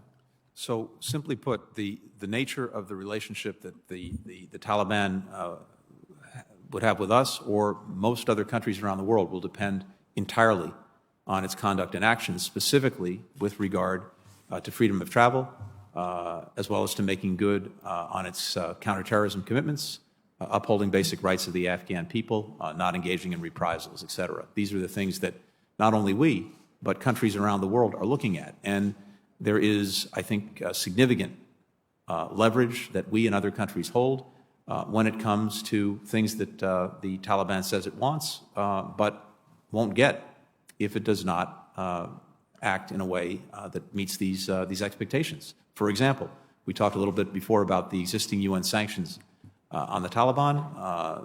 These are significant, as well as travel restrictions. There's now a new Security Council resolution that we initiated setting out the expectations for what the Taliban has to do. If it's in violation of that resolution, it's hard to see any of these UN sanctions being lifted, travel restrictions being lifted, and indeed additional sanctions could well be imposed. Similarly, the foreign reserves of Afghanistan are almost exclusively in banks here in the United States, including the Federal Reserve, other banks, about $9 billion. All of that has been frozen. There are significant resources as well that are in the international financial institutions that Afghanistan normally would have access to. Those, too, have been frozen. Over the last 20 years or so, the international community has provided about 75% of the Afghan government's annual operating budget. That, too, has been frozen. So among many things that the Taliban says it seeks, both basic legitimacy and basic support, the United States, the international community, has a hand on a lot of that, much of that, most of that. And so we'll have to see going forward what conclusions the Taliban draws from that and what its conduct will be, matching these basic expectations that we've set. Thank you. Senator Romney. Thank you, Mr. Chairman, and thank you, Mr. Secretary, for taking time to answer our questions today. I'd like to associate myself with the comments that Senator Rubio made about planning for a potential immediate collapse of the Afghan government and security forces. It seemed that as the Taliban was running the table throughout Afghanistan, that the prospect of them continuing to run the table by coming into Kabul was a significant probability that should have been planned for. In your view, Mr. Secretary, has the Taliban abandoned their sympathy and collaboration with groups like Al-Qaeda and the Haqqani Network? Do they continue to have the same aim, and are they of like spirit, or has that relationship been severed? The relationship has not been severed, and it's a very open question as to whether their views and the relationship has changed in any kind of definitive way. I think it's fair to say two things. One, whatever the Taliban's views on Al-Qaeda, they do know that the last time they harbored Al-Qaeda and it engaged in an outwardly directed attack, an attack on our homeland, certain things followed, which I believe it would have an interest in not seeing repeated. So whatever their views on al-Qaeda, there is a strong disincentive built in to allow it to engage in outwardly directed attacks, which the assessment of the intelligence community is they're not currently capable of doing. ISIS-K, the other main group, that's a different thing, as you know, because the Taliban and ISIS-K are sworn enemies. And in fact, over the last 5 or 6 years, since the emergence of ISIS-K, the fight has actually been between the Taliban and ISIS-K, with the Taliban taking most of the territory that ISIS-K sought to hold on to in Afghanistan. The question there, I think, is less whether they have the will to deal with ISIS-K and more whether they have the capacity. Given that response, I know that previously the position of the administration and the State Department was that the 2001 AUMF no longer played a role of significance. But given the developments in Afghanistan and the Taliban's ongoing collaboration with and sympathy with al-Qaeda and the Haqqani network and like-minded groups, is it not appropriate for the State Department to revisit your recommendation that we abandon the 2001 AUMF? I think, Senator, we need to look to make sure that we have all the authorities that we would need for any potential contingency, including the reemergence as a threat of al-Qaeda or the further emergence of ISIS-K as an outwardly directed threat. If we don't have those authorities, we should get them, whether that means relooking at those authorizations or writing new ones, which I think would be the most appropriate thing to do if necessary. We need to look at that. I appreciate your willingness to change your point of view, in part because the conditions that have developed in the most recent weeks. Nothing wrong with conditions leading to a change in perspective. I for one, thought some years ago that we should withdraw from Afghanistan. The conditions I saw in the ensuing years convinced me that I was wrong. And I, like Senator Shaheen, was one of those that felt that President Trump was wrong to enter into an agreement to withdraw. I thought President Biden was wrong to enter into an agreement or to continue with that agreement to withdraw. And of course, I was appalled by the disastrous withdrawal process itself. For us today, however, I guess I'd like to focus more on the moral stain of leaving people behind, and understand what we can do to make sure that we are not leaving people behind. I understand that we're down to a small number of Americans. It's hard to know exactly how many are left behind. But in terms of legal permanent residence, is your priority just as high to get them out as it is to get out citizens? Or is there a different level of commitment for a legal permanent residence return to the United States relative to a citizen? Senator, our number one priority is American citizens. And that has, I think, long been the case. In this situation in Afghanistan, in this emergency evacuation in Afghanistan, we did everything we could as well to make sure that legal permanent residents, green card holders, would also identify themselves to us. We don't, like with American citizens, we don't know at any given time how many there are in any given country around the world, and to make available resources to help them. But our number one priority is any remaining American citizens who wish to leave. I didn't realize there's a secondary level of priority then for a legal permanent resident. If that's the case, how many of them approximately, you said we don't know the exact number, but how many legal permanent residents are we convinced are still in Afghanistan? We don't have an exact number, but it's in the but a round number? In the thousands. Pardon? In the thousands. In the thousands. Likewise, in terms of SIV holders or SIV applicants, or people who've worked with us that have been our partners through the years, how many of them approximately are still in Afghanistan that want to come to the United States? So this is what we're doing an accounting of right now, based on two things: based on the pipeline of applicants as it existed before the evacuation, and then looking at those who we were able to evacuate. We don't have those numbers yet because, as we've moved to evacuate people, a number of them are still at transit points around the world. Others, as you but it would be tens of thousands? So realistically, two things. One, we talked about this a little bit earlier, but of the applicants in the program, and as I said, we inherited about 18,000. About half of those, and this remains more or less the case now, are at a point where it's before the chief of mission has given his or her approval that they are in fact eligible for the program. I understand. We focused on the. I know. I was looking for a number, and I guess the question I was leading to was this, which is given the fact that the SIV process was so slow and not undertaken during the Trump years in a significant way, you sped it up. That's great, although you knew that there was no way you were going to get all these people out in time. Let me put a final point given the rapid collapse of the Afghan security forces. And you said yesterday that you inherited a date, but in fact you didn't inherit the date. The date was May 1st, and you pushed it to August 31st.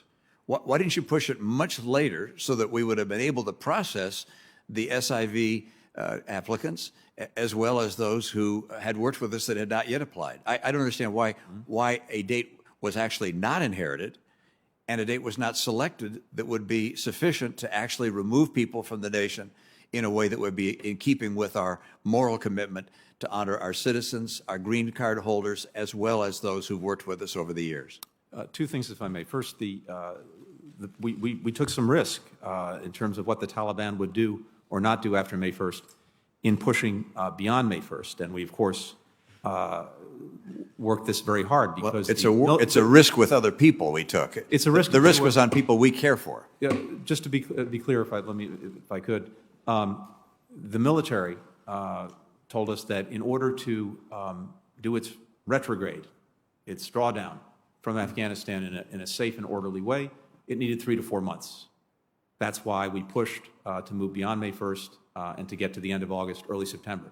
Second, to your point, which is an important one and a good one, our expectation was that beyond August 31st, beyond the military drawdown, the government, the security forces, were going to remain in control of Kabul, of the major cities. Our embassy was fully planned to remain up and running.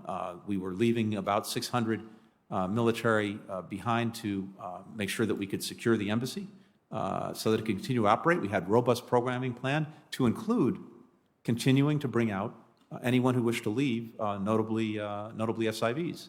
So that was very much the plan and the expectation. What we did not anticipate was that 11-day collapse of the government and security forces. That's what changed everything. Thank you. Senator Murphy. Thank you, Mr. Chairman. Thank you, Mr. Secretary, for spending so much time with us. I think what links our failures in Iraq and Afghanistan is that they're both fundamentally failures of hubris, believing that we can control things and influence events on the other side of the world that are beyond our control or influence. America can be a force for good in the world, but there is a limit to what we can achieve.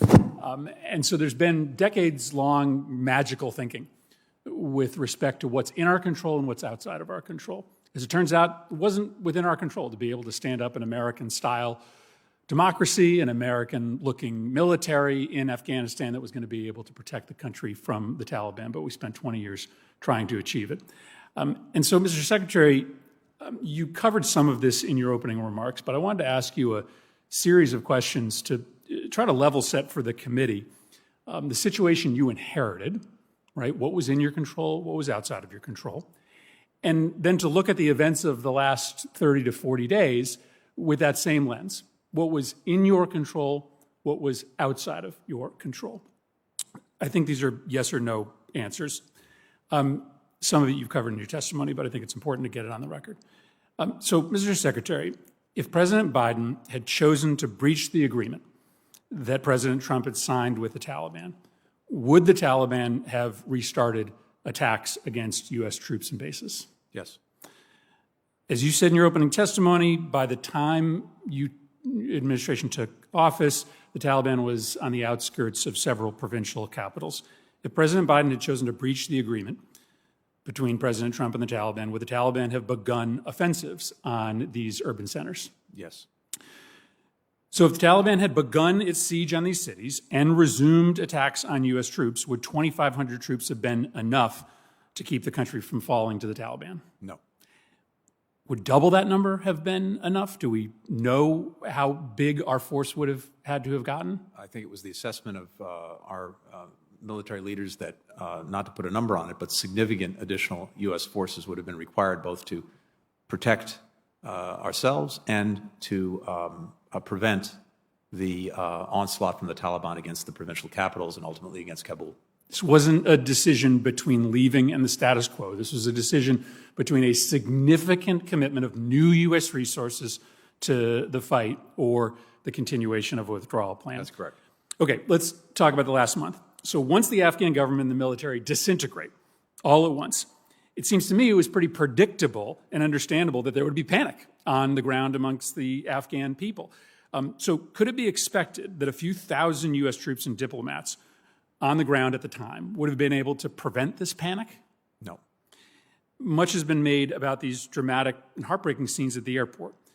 Were 2,500 or 5,000 troops enough to stop the Afghan people from rushing to the airport? It created this security nightmare for you, but was there any way for the limited number of personnel that were there to prevent individuals from rushing to the airport? No, they could control the airport, as we did. They could establish a basic immediate perimeter around the airport, as we did, but they couldn't control what happened beyond that perimeter.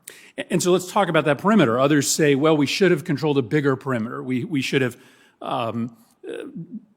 taken back over parts of Kabul to secure the passage of Americans and Afghans to the airport. I mean, let's say you had quadrupled the number of troops you had there. Let's say you had 10,000 troops there. Without the Afghan military or a functioning government, would that have been enough to retake Kabul to be able to secure the passage of everyone to the airport?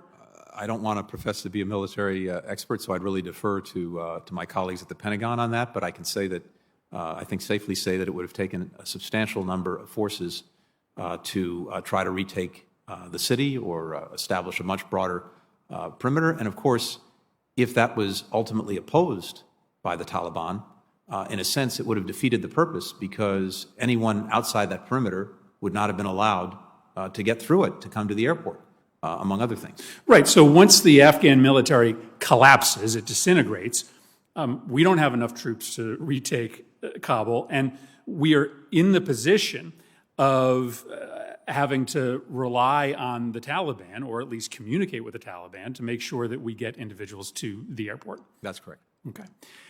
I just think this is important to put on the record in a clear and concise way, because we have to have a reckoning in this country about what we can accomplish and what we can't accomplish. It's extraordinary that this administration got 130,000 people out of Afghanistan, given those circumstances, given the situation that they inherited, that you inherited in January of this year.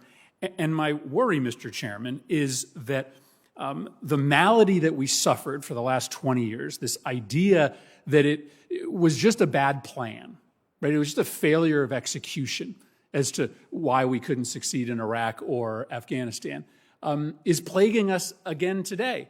That right now we're having a conversation as if we just had a better plan, if we just executed better, we could have avoided these scenes at the airport. We could have guaranteed the easy and safe passage of everyone into that facility. It is heartbreaking what happened. It was impossible for Americans to watch. But if we just simply leave today believing that if we had planned better, if we had better execution, we could have avoided this panic and confusion, I think we're just inviting another Iraq, another Afghanistan in the future. Finally, Mr. Secretary, just quickly expand on your point about the message that sends to China. This idea that the Chinese would love it if we stayed another 10 or 20 years, and why this isn't a sign of weakness. And in fact, this is an ability for you and the national security infrastructure to be able to reorient resources towards fights that we actually can win. Well, I think Senator, you put it very well in my assessment and the assessment of many others. As I said, there's nothing that strategic competitors like China, like Russia, or adversaries like Iran and North Korea would like better than for us to have re-upped the war, doubled down on it, and remained bogged down in Afghanistan for another year, 5 years, 10 years, 20 years, with all of that dedication of resources, all of that energy and focus on that, as opposed to the challenges that we have to face today. And I might add, this committee has done, I think, a very good job on trying to refocus us on, notably the competition from China. So I think that would have been doubling down on this war after 20 years, after nearly $2 trillion, after 2,461 American lives lost, 20,000 injuries, and not to preserve the status quo that existed before May 1st. That would have been one thing. But to be in a situation where the war with us was restarted, the Taliban attacking our forces, attacking our partners and allies, going on an offensive across the country to retake the cities, that would have required a doubling down on a war. And the bottom line is this. We were right to end the war. We were right not to send a third generation of Americans to Afghanistan to fight and die there. And I believe we were right in the extraordinary efforts that were made to make sure we could bring out as many people as possible. And now we have an obligation to make sure that we continue to do that, and of course to guard against the reemergence of any threats coming from Afghanistan. Senator Porter.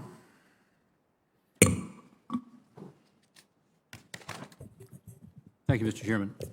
And I appreciate the fact you're having this critical hearing today. I must say, I'm going to change what I was going to talk about based on the last interaction. Thank you for being here.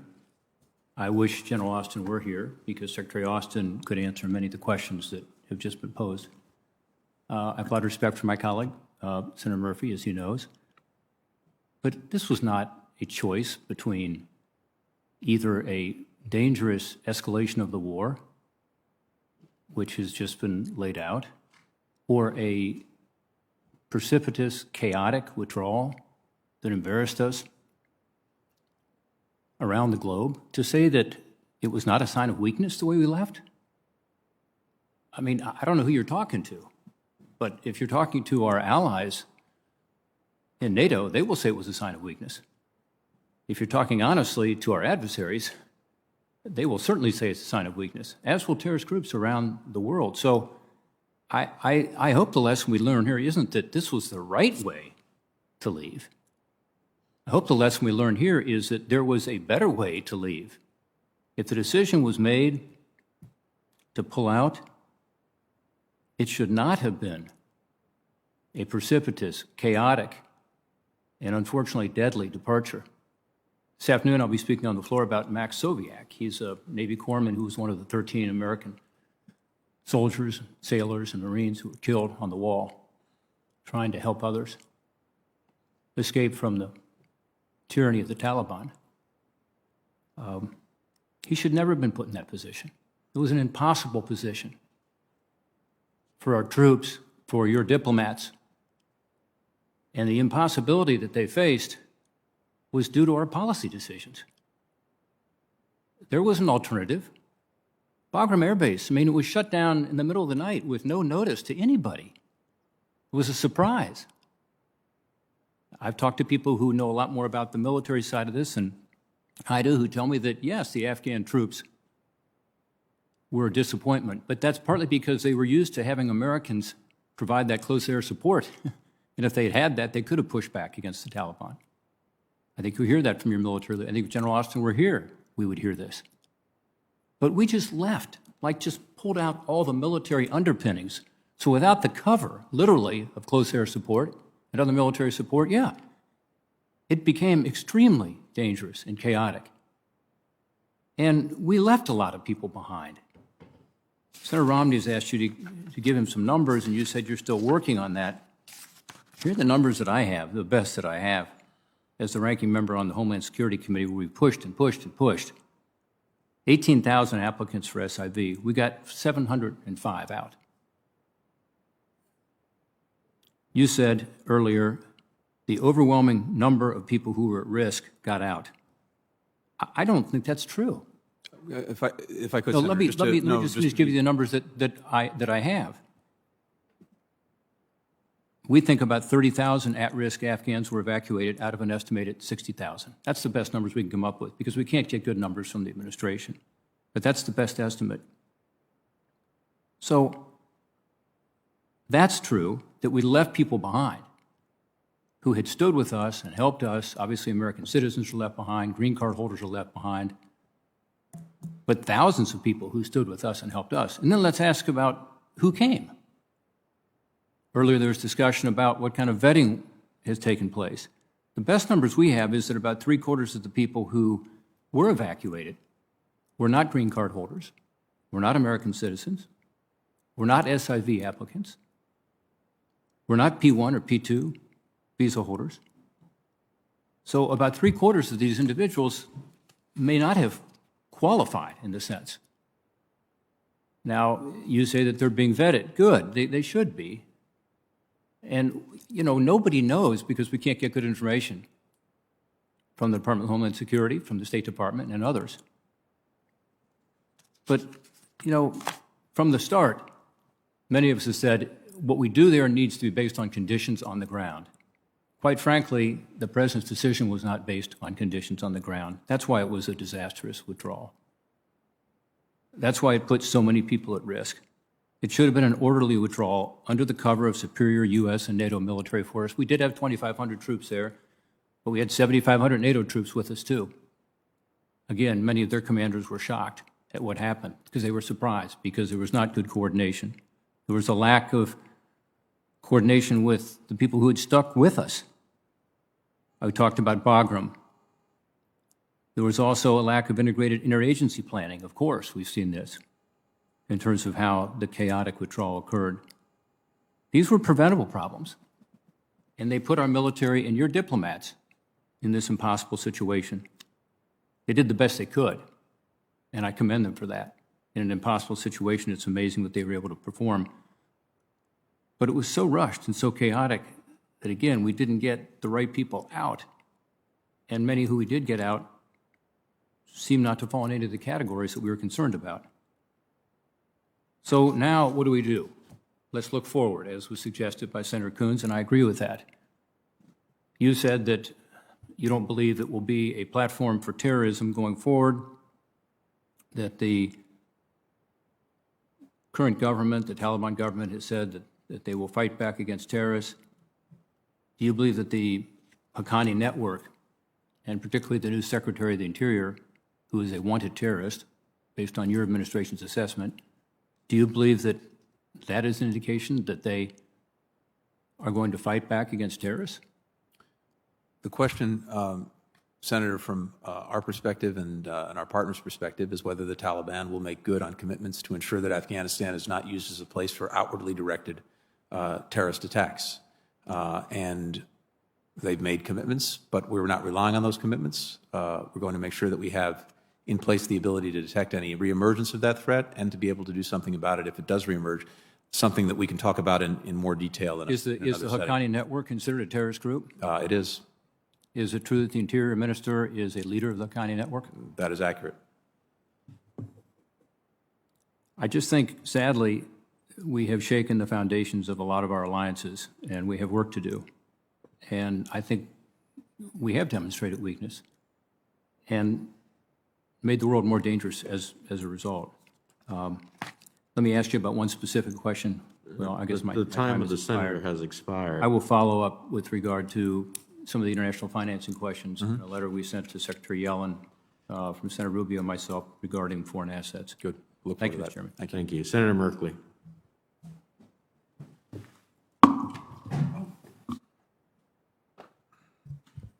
Thank you, Mr. Chairman, and thank you, Mr. Secretary. I want to turn to the humanitarian situation in Afghanistan. The World Food Program observed that half the children under 5 are acutely malnourished in the country, that 14 million individuals in Afghanistan are on the brink of starvation, that 31 of 34 provinces are at risk of losing their health services entirely, and that 1% of the country is vaccinated. This is a fairly accurate description of the challenge for both food and for health care? It is. The humanitarian situation is dire. Thank you. And the U.S. just participated in an international conference in which $1.1 billion was pledged in humanitarian relief from a variety of nations, including an additional commitment by the United States. But NGOs, non-governmental organizations that often are essential for providing aid, are very concerned about a legal pathway to do so. Because in 2002, the Taliban was listed as a specially designated global terrorist organization under the International Economic Emergency Powers Act, and it doesn't have a humanitarian exception. Previously, where we faced this situation in Yemen, the Treasury Department stepped in to create a legal pathway, and a number of senators have written to Secretary Yellen and with copies to you and to Samantha Powers saying, let's use that same pathway here in which the Office of Foreign Asset Controls issues a general license, creating kind of legal insulation, providing humanitarian assistance. Are you engaged in a conversation about how to create a legal pathway to provide humanitarian assistance?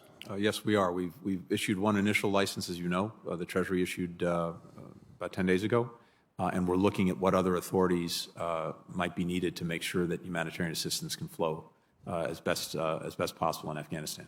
Great, thank you. That's absolutely essential, and I think we have a significant responsibility. We have the chaos of war in combination with the pandemic and general disruption in the country, and its immoral responsibility to provide assistance. I'm going to ask to enter to the record the letter from September 2nd that the senators and members of the House sent to the administration. Without objection. Thank you.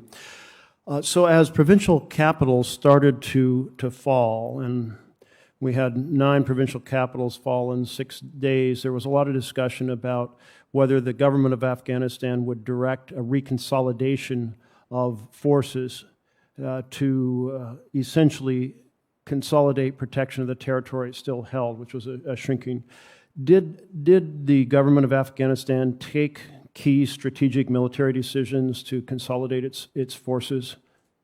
It did not, and this was a source of tremendous frustration across the administration from the president on down as the summer went on, and we saw the Taliban moving across the country.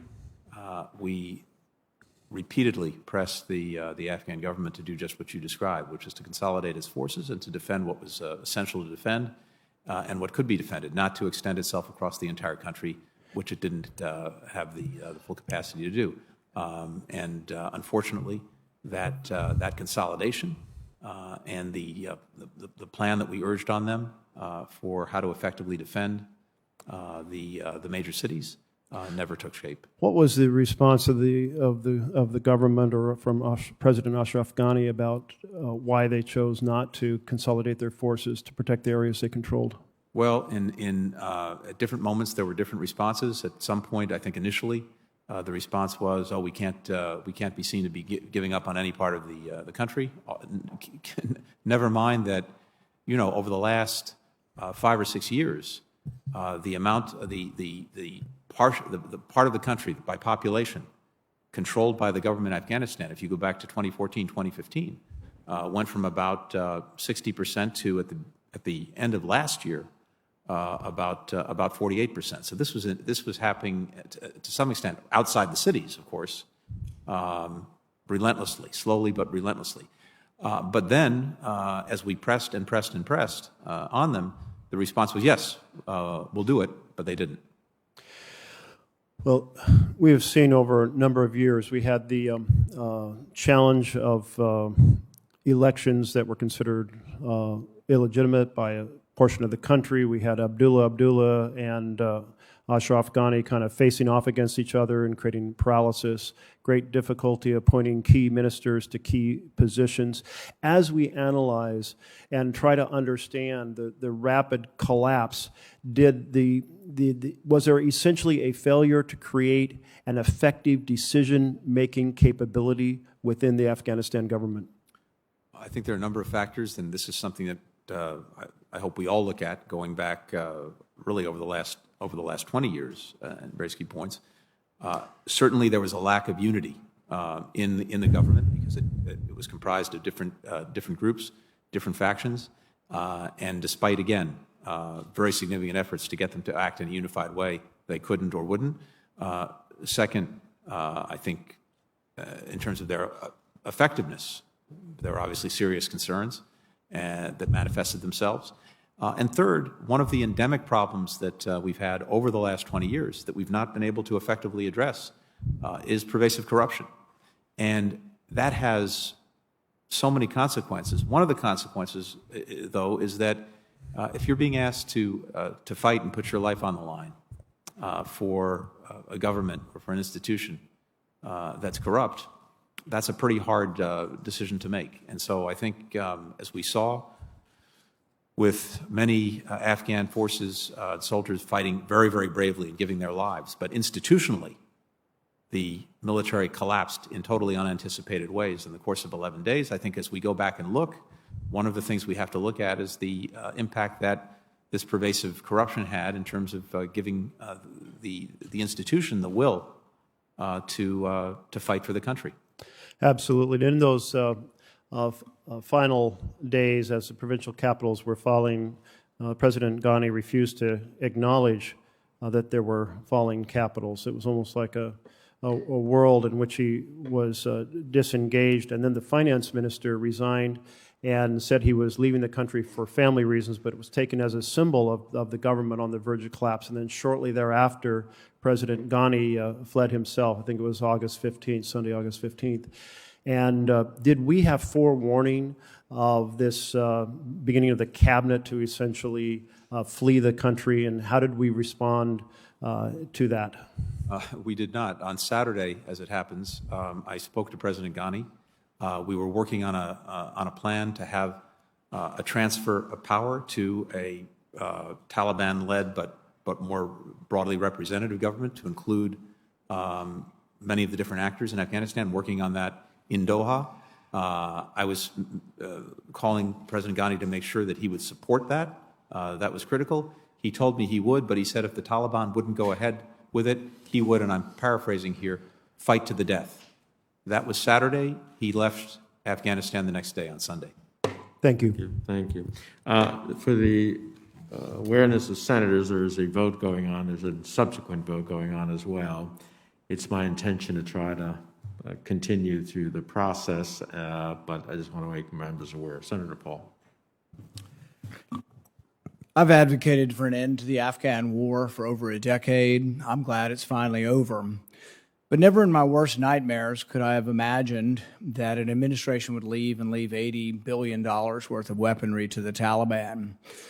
Dozens of planes and helicopters, thousands of armored carriers, hundreds of thousands of automatic weapons, and worst of all, 13 of our brave young men and women. Never in my worst nightmares did anyone or conceive of such a colossal incompetence.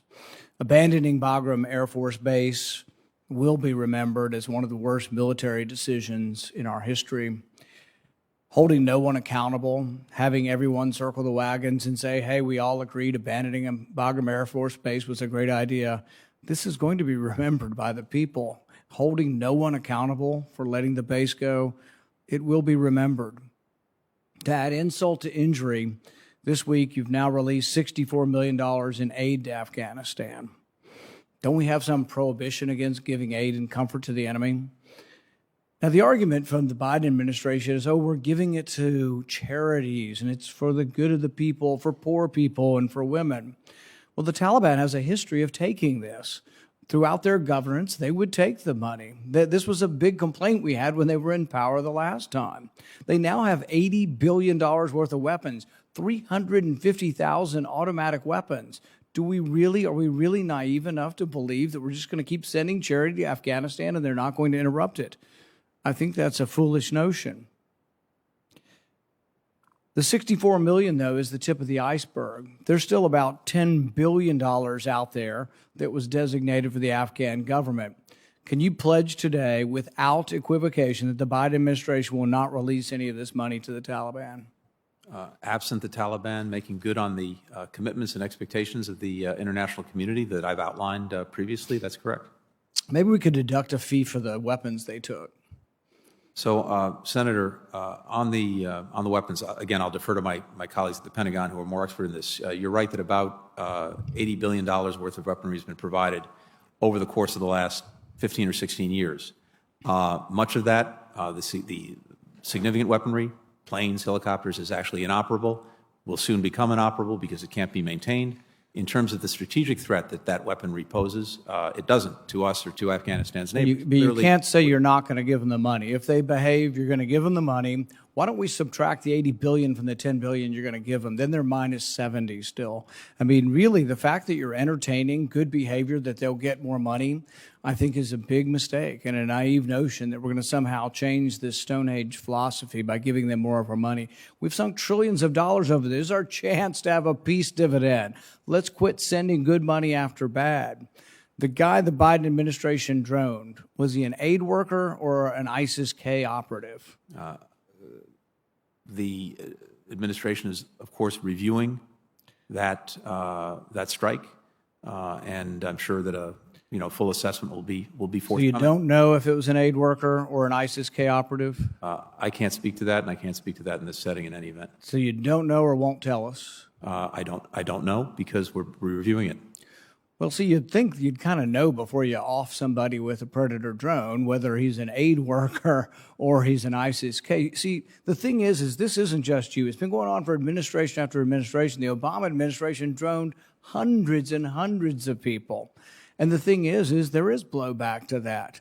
I mean, I don't know if it's true, but I see these pictures of these beautiful children that were killed in the attack. If that's true, and not propaganda, if that's true, guess what? Maybe you created hundreds or thousands of new potential terrorists from bombing the wrong people. So you got to know who we can't sort of have an investigation after we kill people. We have an investigation before we kill people. We've got plenty of bombs. We can bomb almost anything we want from anywhere in the world. Maybe we should have bombed the helicopters and the planes that we left behind. I mean, even though you said you didn't know any of this and it was all surprise, once they took all of our stuff, we should have said you got 20 minutes to get out of it because we're going to blow it all up. Then you would have sent a message of strength. Instead, we bombed somebody who we're not sure whether it was an aid worker or an ISIS-K operative. See, that's not sending a signal of strength. And in the end, there will be more blowback from it. If you killed an aid worker on accident, I mean, do you think we're better off because of that? You really could have acted in a position of strength, but you could have made the basic decision, the basic fundamental decision that really ruined the whole thing for you was a military decision to abandon Bagram Air Force Base before you left, before the Americans were out. Anybody can argue, and you may have a point, that it happened more quickly than we thought it was going to happen. Okay, that's an honest mistake, still a huge mistake. And when people make mistakes in the military, they ought to be relieved of their post.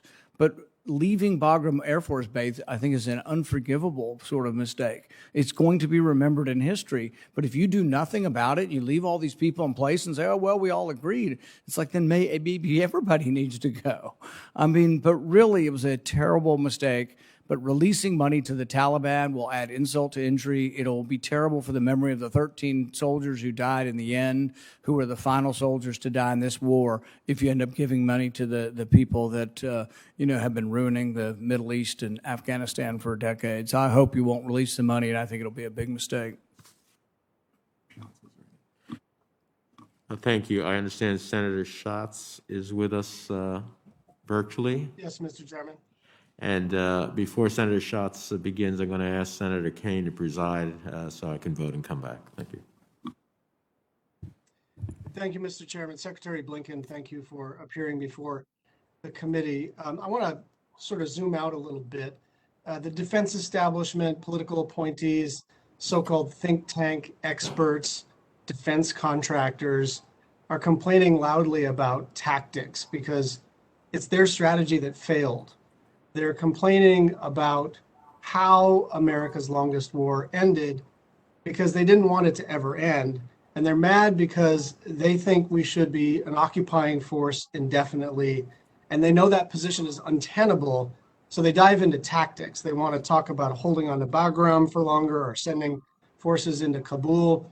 They won't acknowledge the fundamental mistake was that we invaded a country in Central Asia without a good understanding of its people, its history, or of its culture.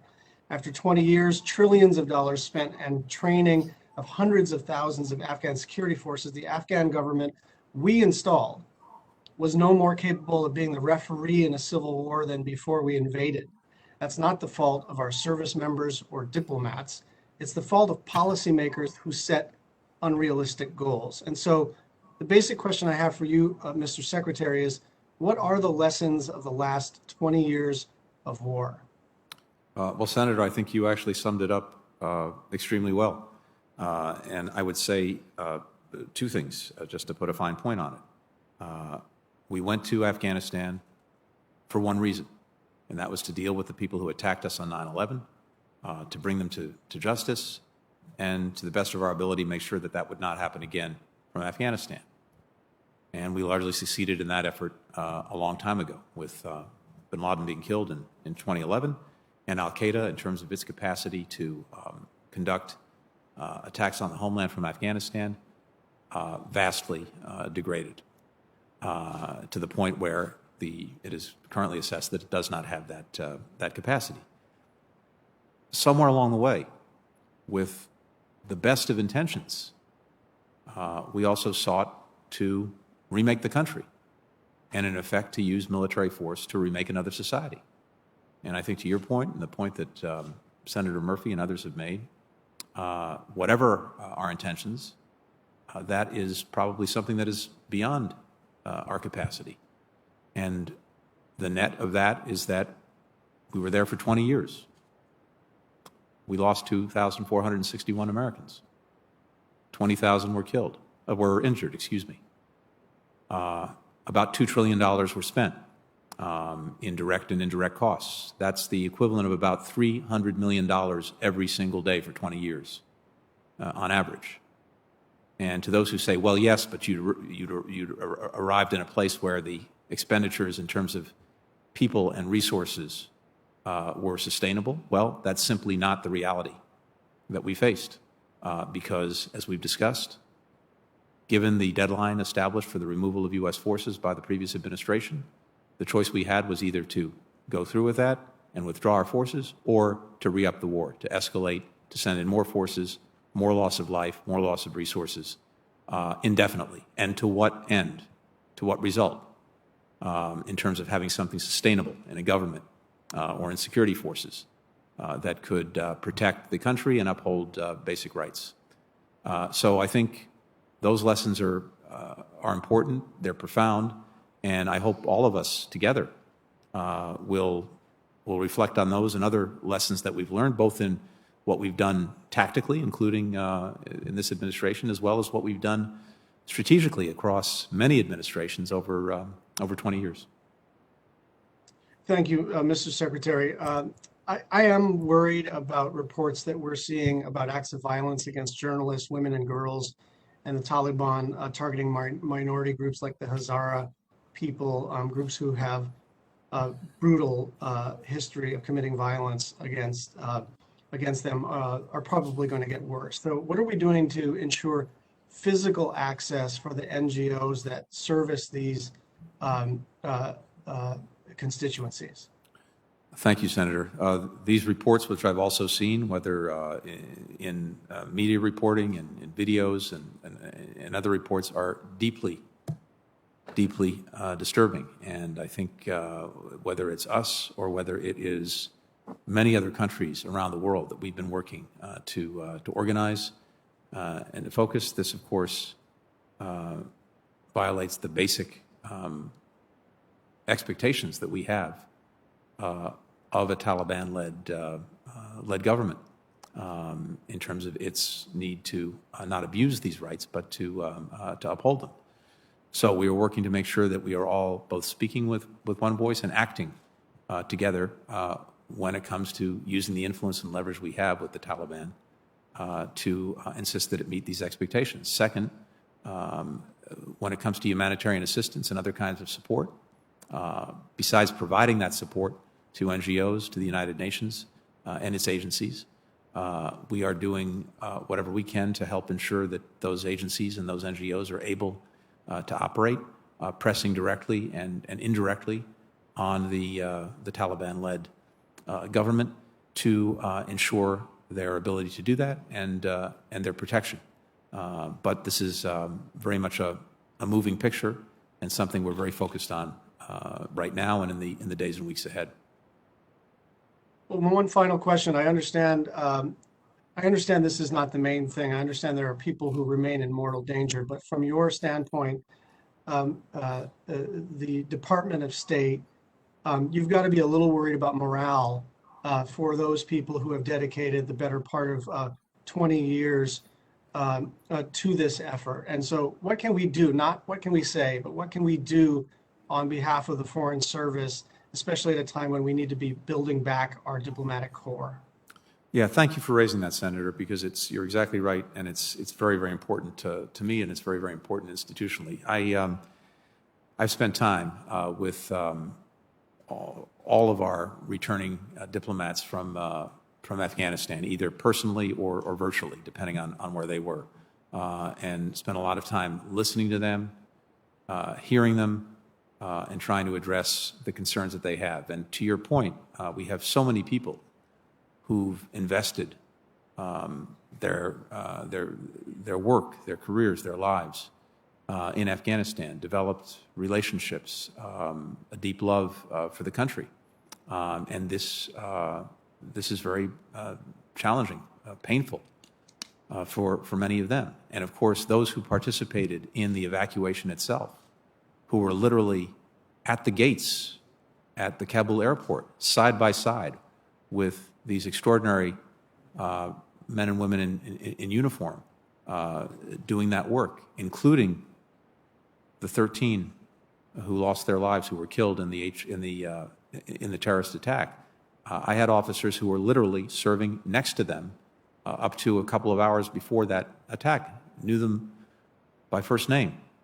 And so the impact, both over 20 years and more immediately, with our people who were there literally pulling people in to safety, helping to talk people in, to walk people in,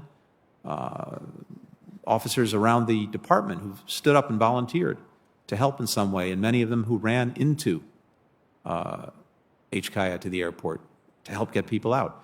So we're spending time talking to them, listening to them, and also providing them the support that some of them may need, including Mr. Secretary, if I can ask you to support. sum up, we're over time, and there's Yeah, still 8 senators who want to ask questions. Thank you, Mr. Chairman. Senator Barrasso. Thank you, Senator Schatz.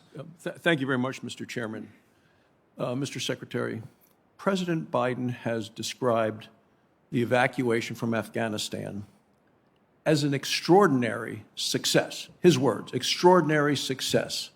This has to be the lie of the 21st century. It's dishonest, and if he believes it, it's delusional. America can no longer ever say we leave no American behind, because Joe Biden did. And by your own testimony and your words this morning, there are still about 100 Americans trapped behind enemy lines.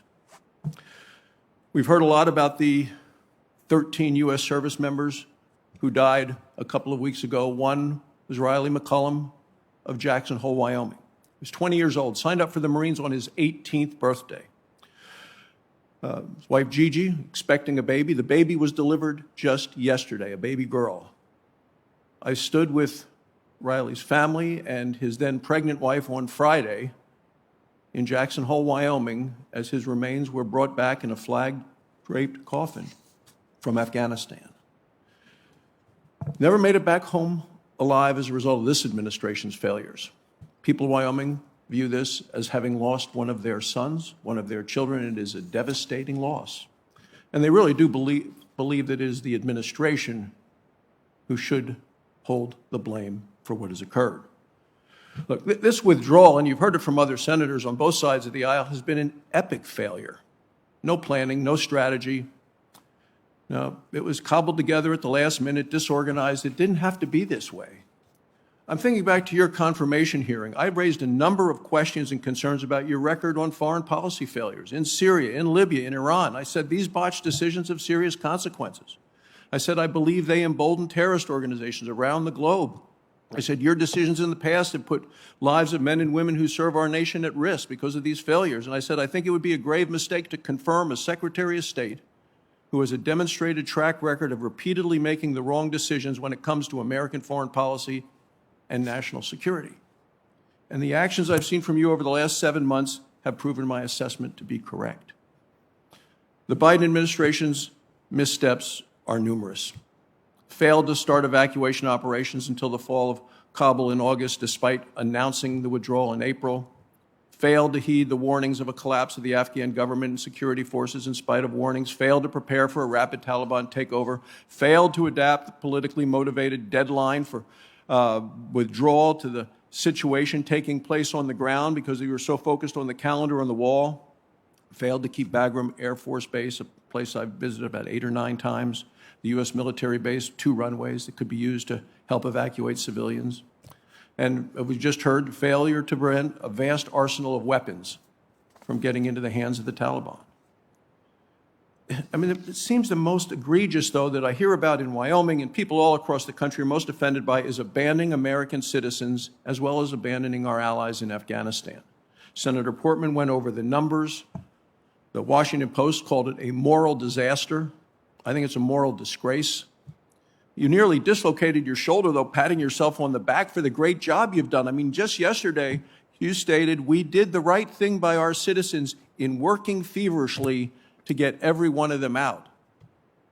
But you didn't get every one of them out.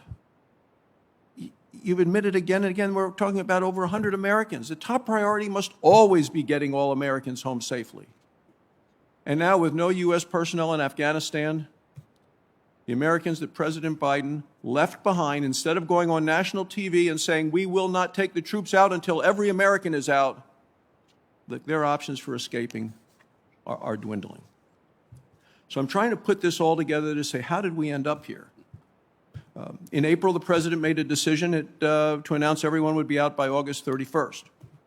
May 8th, there was a rehearsal of concept, which is a dress rehearsal for withdrawal. I know that the National Security Council was there, the Secretary of Defense, Chairman of the Joint Chiefs of Staff, Secretary of Homeland Security, they were all there. My understanding is that you did not attend. Is that true? My deputy responsible for the operation was there. I know where you were. I think you should have been here instead. I understand in late June, the State Department was getting nervous because the military drawdown was moving on schedule, but not the civilian drawdown. You were running behind. I understand State Department was talking to the Defense Department to slow down the pace of military withdrawal, calling actually for, quote, tapping the brakes on military withdrawal. Isn't that true? Senator, I'm not going to get into any internal deliberations or discussions that we had. We worked on this together every step of the way. In July, you got more warnings, State Department, things were getting bad. When did the State Department formally make the request to the Department of Defense for military-assisted evacuation, the non-combatant evacuation operation? Because that's a secretary or ambassador job. The NEO was being planned, if necessary, throughout the spring and summer. We revised the plans on a number of occasions. And ultimately, when the government and security forces unexpectedly collapsed in the 11 days, the NEO went into effect. So middle of August. That's correct. And why did you wait so long? Because we had a government and security forces in place that, by every estimate, would be able to protect the city, protect Kabul, protect the other provincial capitals, certainly through the year. So yesterday you testified that the Taliban has been designated a terrorist organization. I want to be very clear on this, because that's what you said yesterday. Quote, the Taliban has been designated a terrorist organization. Does this administration believe the Taliban is a terrorist organization? It's designated under one of the designations, and any engagement that we have will be purely for the purposes of advancing our interests. Under one of the designations? Yes, when does this administration plan to list the Taliban as U.S. designated foreign Especially terrorist designated terrorist organization, that's correct. And you testified this morning about the SIV washout rate. I think it's about 40% that they don't Before the qualify. Chief of Mission approval, that's correct. So what percentage of the Afghan population that left Afghanistan as part of our U.S. evacuation efforts, what percentage of those were vetted before they actually got on the airplanes? Before they got on the airplanes to leave Kabul, certainly not, most of them were not. That's exactly why we established transit points in countries through negotiations with those countries to make sure that before anyone came to the United States, they would be vetted by the different law enforcement and security agencies. So we established agreements with well more than a dozen countries. So who were you letting on the planes? Anybody that showed up? Well, initially, as you know. There were people who managed to flood the airport. We had to do an immediate assessment of those. We had to make sure we could clear people out of the airport so that the flights could come in, go out. But no one came to the United States without being checked somewhere else first to make sure that they don't pose a security threat. My time's expired. Thank you very much, Mr. Chairman. I would just have to say I spent time overseas last week talking to our NATO allies at a security conference as well as with NATO individuals, and I'll tell you, our enemies are emboldened and our allies are enraged. Senator Booker. Thank you. Mr. Secretary, thank you for being here, and thank you for allotting so much time and taking every single question posed to you. I want to first maybe just pick up with what my friend and colleague asked. Could you characterize the Americans that are still there? I know there are a lot of them that didn't necessarily want to come back. There were just a whole array of different reasons. Could you give us a better understanding of those that have remained and what their circumstances are? Certainly. Senators, we've noted, starting back in March, we issued 19 separate messages to any American citizen who was registered with the embassy, urging them to leave Afghanistan, to avail themselves of commercial flights that were running, offering assistance if they needed it, because we knew it was a very volatile security environment. And especially when we started the ordered departure of our embassy on April 27th, it's also very incumbent upon us to make sure that we are making clear to any American citizens that they should take the opportunity to leave.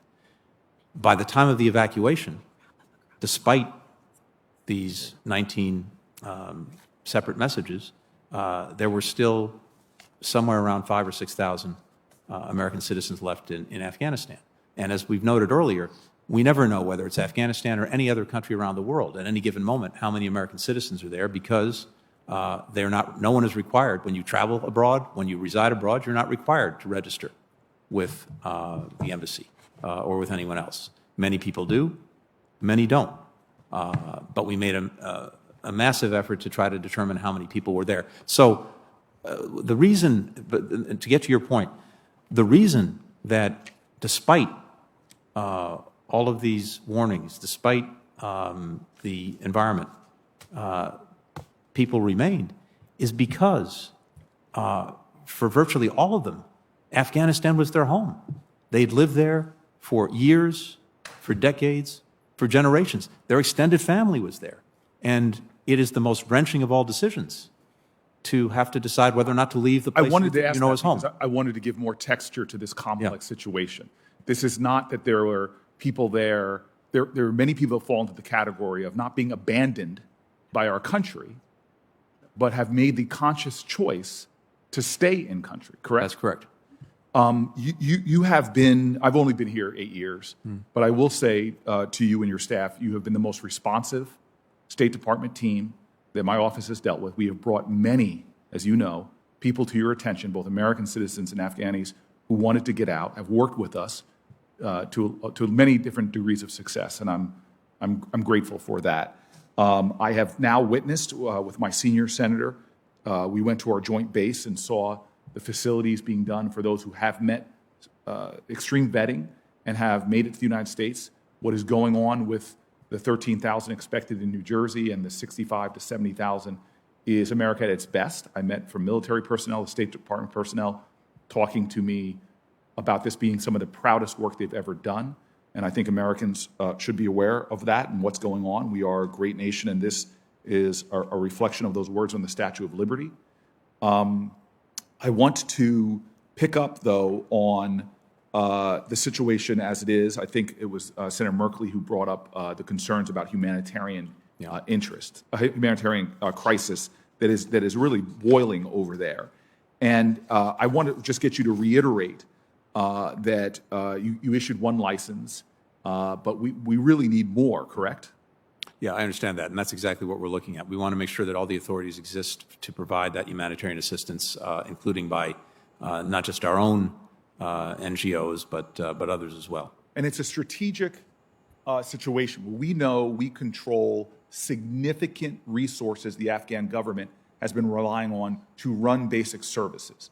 This is a strategic leverage that we have over the Taliban to continue to try to pressure them into honoring human rights, honoring the rights of women, countering some of the terrorist concerns that we have, and it's very important. However, given what we understand, without those resources, there are going to be continued humanitarian suffering. As the New York Times reported, the World Food Program is estimating about 40% of Afghans' crops are going to be lost. There's going to be tremendous hunger as the price of wheat is expected to go up 25%. The World Food Program's own food stock is expected to run out by September. And so this is tremendous suffering that will come. It's going to be exacerbated by climate change. We can literally see issues of starvation hitting the general population. I guess if you could give me specifically, what assurances has the Biden administration been able to secure from the Taliban as it is to humanitarian access? And how's the State Department working with international partners? Because it's not just our responsibility to coordinate and provide near-term and long-term assistance for those Afghans who've ended up in locations without the proper support mechanism. Yeah. First, you're exactly right, I think, to draw a distinction between basic humanitarian assistance to respond to what is a crisis among so many Afghan people. By the UN's estimates, well over 50% are in need of humanitarian assistance. We've had a drought. We've had horrific economic conditions. We've had COVID, everything piling on to one of the poorest countries on earth to begin with. So when it comes to food, when it comes to medicine, when it comes to the basics, the international community, irrespective of anything else, ought to be able to provide that, provided that we can do it knowing that the assistance is going to get to the people who need it and not diverted or used in any other way. We have longstanding mechanisms and arrangements in place, including with leading NGOs, including with the UN agencies, to do just that, as well as very clear monitoring mechanisms to make sure, even in an environment that we don't control, that assistance gets to the people who need it. And I spent time with the head of the UN agency responsible for that to make sure that that's what's happening. We're coordinating with dozens of countries on this. The UN is playing a lead role. They just had a donors conference to make sure that everyone else is feeding into this as well. I just want to end by saying thank you to many of the State Department personnel still in that region, as well as here in the United States, that are working through this crisis. Thank you. Thank you. Senator Rounds, I understand, is with us virtually. Yes, Mr. Chairman. Thank you, sir. Secretary Blinken, thank you for your willingness to appear before the committee and to answer questions on the Afghanistan withdrawal. I understand you've been there for almost 3 hours now. I appreciate your persistence in this. Mr. Secretary, my staff has been working very closely with yours on the issue of Afghan special immigration applications, or SIVs, some of which have been initiated for over 3 years. As you are aware, I sent a letter to you last week that outlines my concerns, and I spoke to Deputy Secretary McEwen 3 weeks ago. Due to the preparation for the hearing, I received updates on 3 of the 5 SIV cases my staff has been working for months on. I sincerely appreciate the efforts of your staff to get me this information, which I provided last night to the South Dakota veterans who requested my help. And for that, I want to thank you. I would, however, like you to be aware of my concern pertaining to a key reason that has hamstrung my efforts to assist SIV applicants. This is the department's position, stated to my staff on multiple occasions, that it is precluded by law from providing updates or noting any potential defects in applications. Mr. Secretary, if true, this would prevent members of Congress from executing oversight and constituent service responsibilities, specifically when they're advocating in support of an applicant. It would also, incidentally, violate the department's own Foreign Affairs manual. Will you commit to me today that you will review the department's procedures and fix this unacceptable procedure? Senator, I'm happy to review that. And let me say, first, thank you for the work that you and your team and staff have done to help folks in need and to make sure that we had the information that we needed to try to be helpful and to get people out. I'm really grateful for that and grateful for the work that we've been able to do together.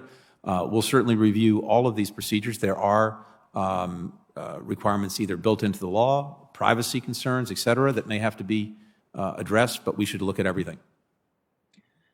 Well, Mr. Secretary, I think this is important enough to where we will follow up, and hopefully within a time certain, we'll be able to come up with what changes need to be made either statutorily or within the rules process to clarify this, because this shouldn't be that hard to be able to stay in contact and to make those communications back and forth between your department and members of the United States Senate. Our adversaries, Mr. Secretary, are celebrating the departure of U.S. troops, and they most certainly are celebrating the creation of a power vacuum. Most certainly, they are also prepared to take this opportunity and use it to their advantage.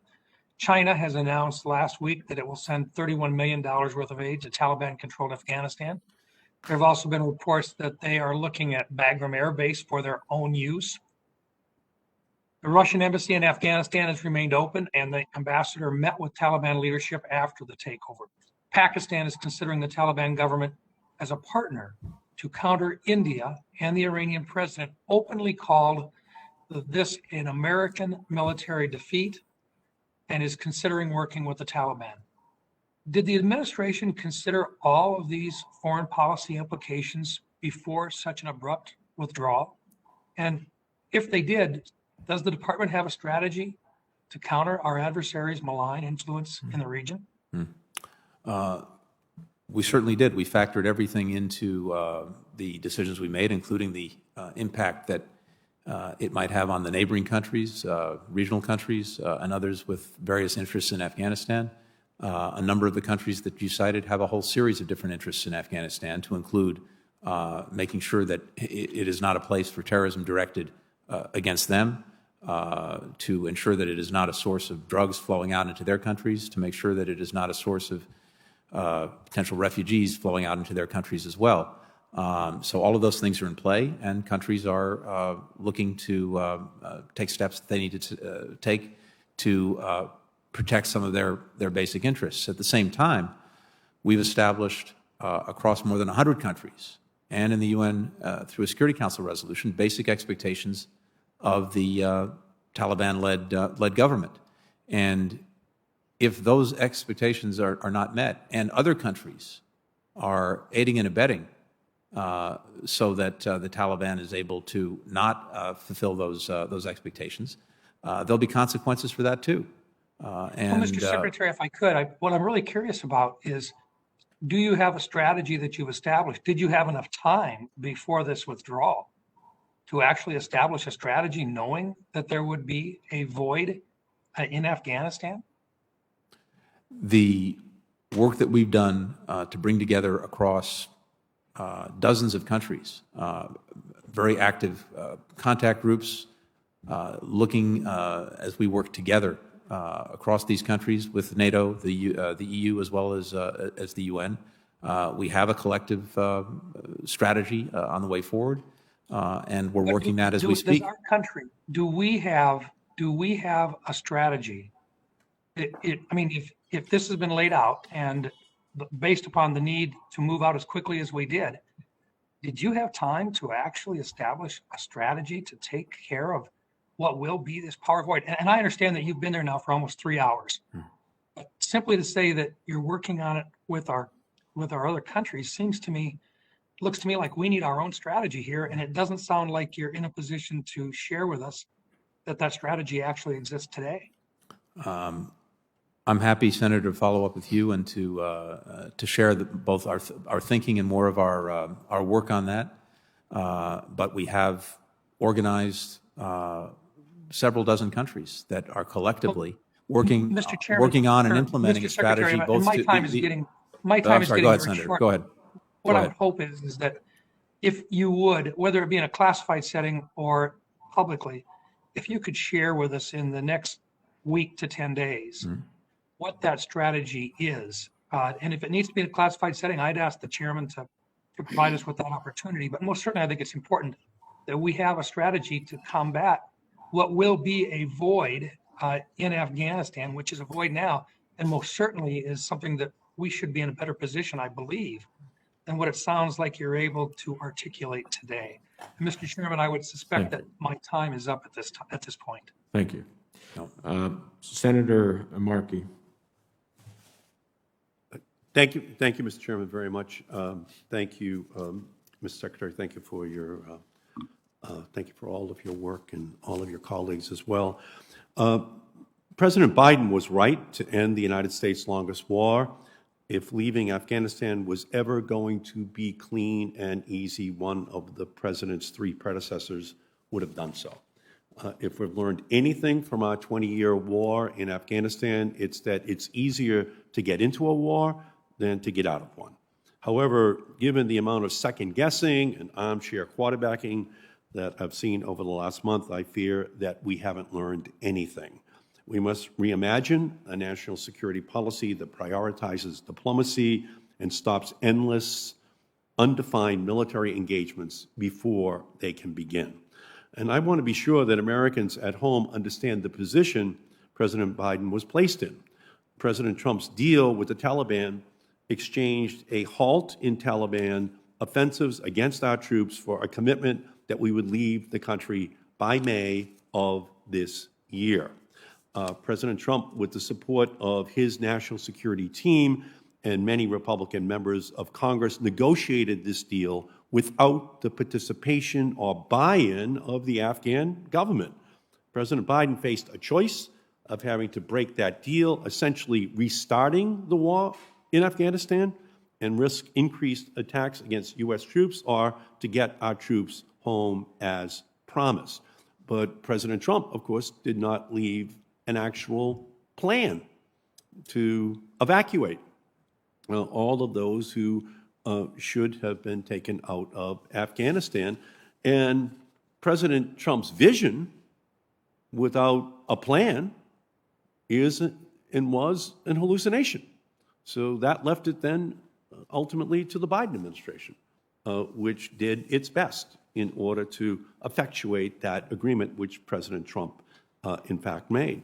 And President Biden ultimately was right to follow through on that commitment to end our country's longest war, one that claimed so many military lives, so many tens of thousands of Afghan civilian lives, and saddled U.S. taxpayers with $2 trillion worth of debt over the last 2 decades. And the tremendous cost of war hit home in its final chapter as our armed forces and diplomats executed one of the largest airlifts in U.S. history. We owe them a debt of gratitude. Yesterday, Senator Warren and I both attended the funeral service for U.S. Marine Corps Sergeant Yohani Rosario Pachado in Lawrence, Massachusetts, one of the 13 American heroes who lost her life on August 26th in that suicide bombing as she was guiding Afghan women and girls to safety at the Kabul airport's Abbey Gate. The work of Purple Heart recipient Sergeant Rosario and others during Operation Allies Refuge saved thousands of innocent lives, and we have to ensure that our own commitment to help the Afghan people endures past the takeoff of that last U.S. military transport plane 2 weeks ago. But we honor her and we honor all of those who gave their lives and sacrificed in Afghanistan. And every member of this committee, I think, has to agree that we have to ensure that there is humanitarian aid that goes into Afghanistan to help those who are in need. We spent $300 million every single day to conduct the war in Afghanistan, roughly equivalent to what we spent this entire year in humanitarian assistance for Afghanistan. Mr. Secretary, I sent a letter with 4 of my colleagues today asking for the administration to ensure that the money previously allocated or requested for Afghan war efforts be repurposed to assist Afghans in need. Can you give your view as to what should happen with that funding now that the defunct Afghan Defense and National Security Forces are not there to receive this funding, in terms of ensuring that we avert a further humanitarian catastrophe in Afghanistan? Yeah, thank you, Senator. And I got your letter.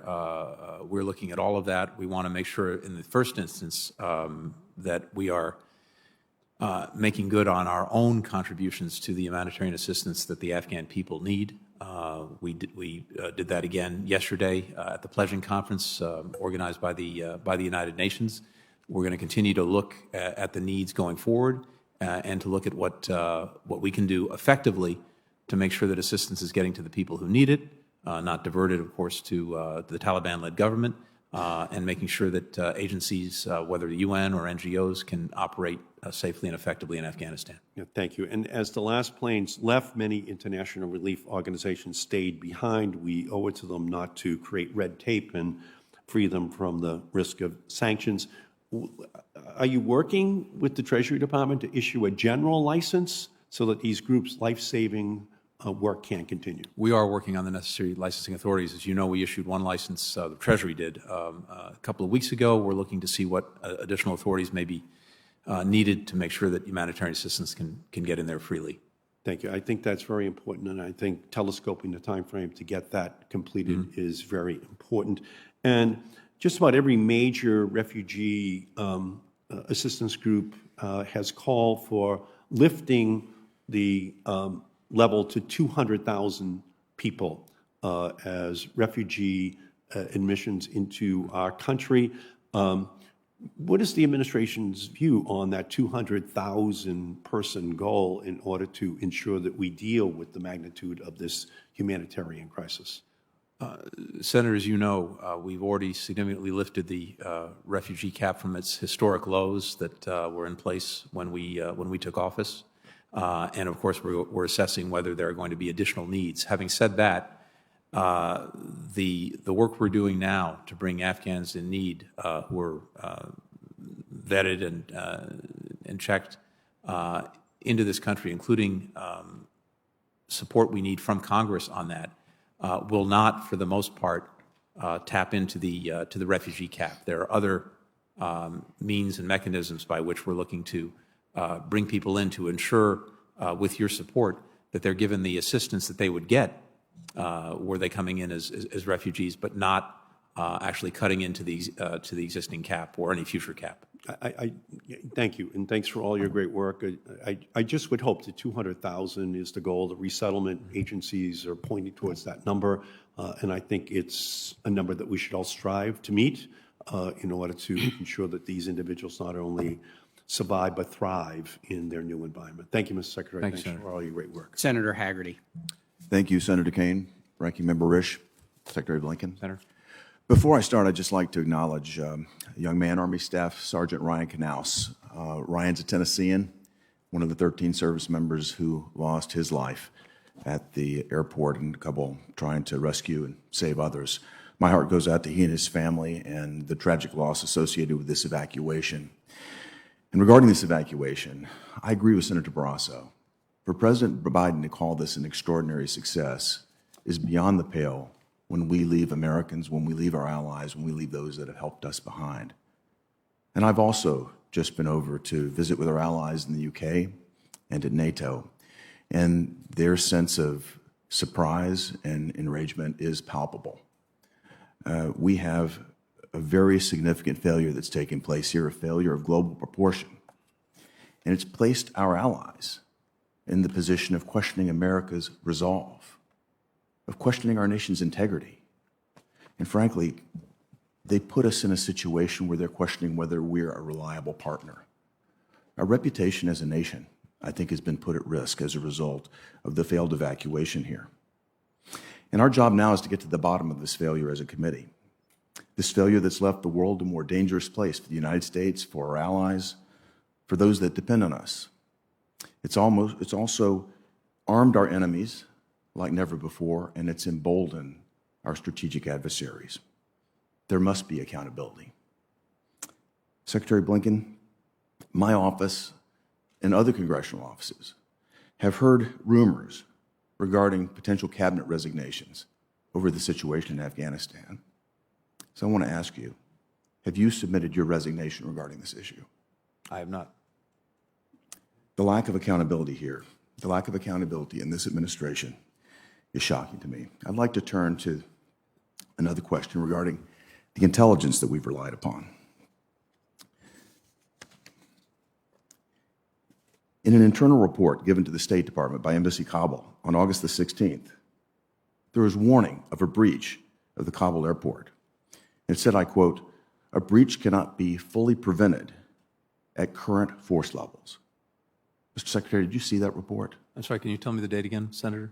August the 16th, a report given to Embassy Kabul, an internal report from Embassy Kabul to the State Department, saying that a breach at the airport cannot be fully prevented at current force levels. I can't tell you whether I saw that specific report, but that's exactly why the President had on standby 6,000 forces to be able to deploy immediately into Afghanistan, into the airport, in case the airport was in jeopardy, and that's exactly what we did.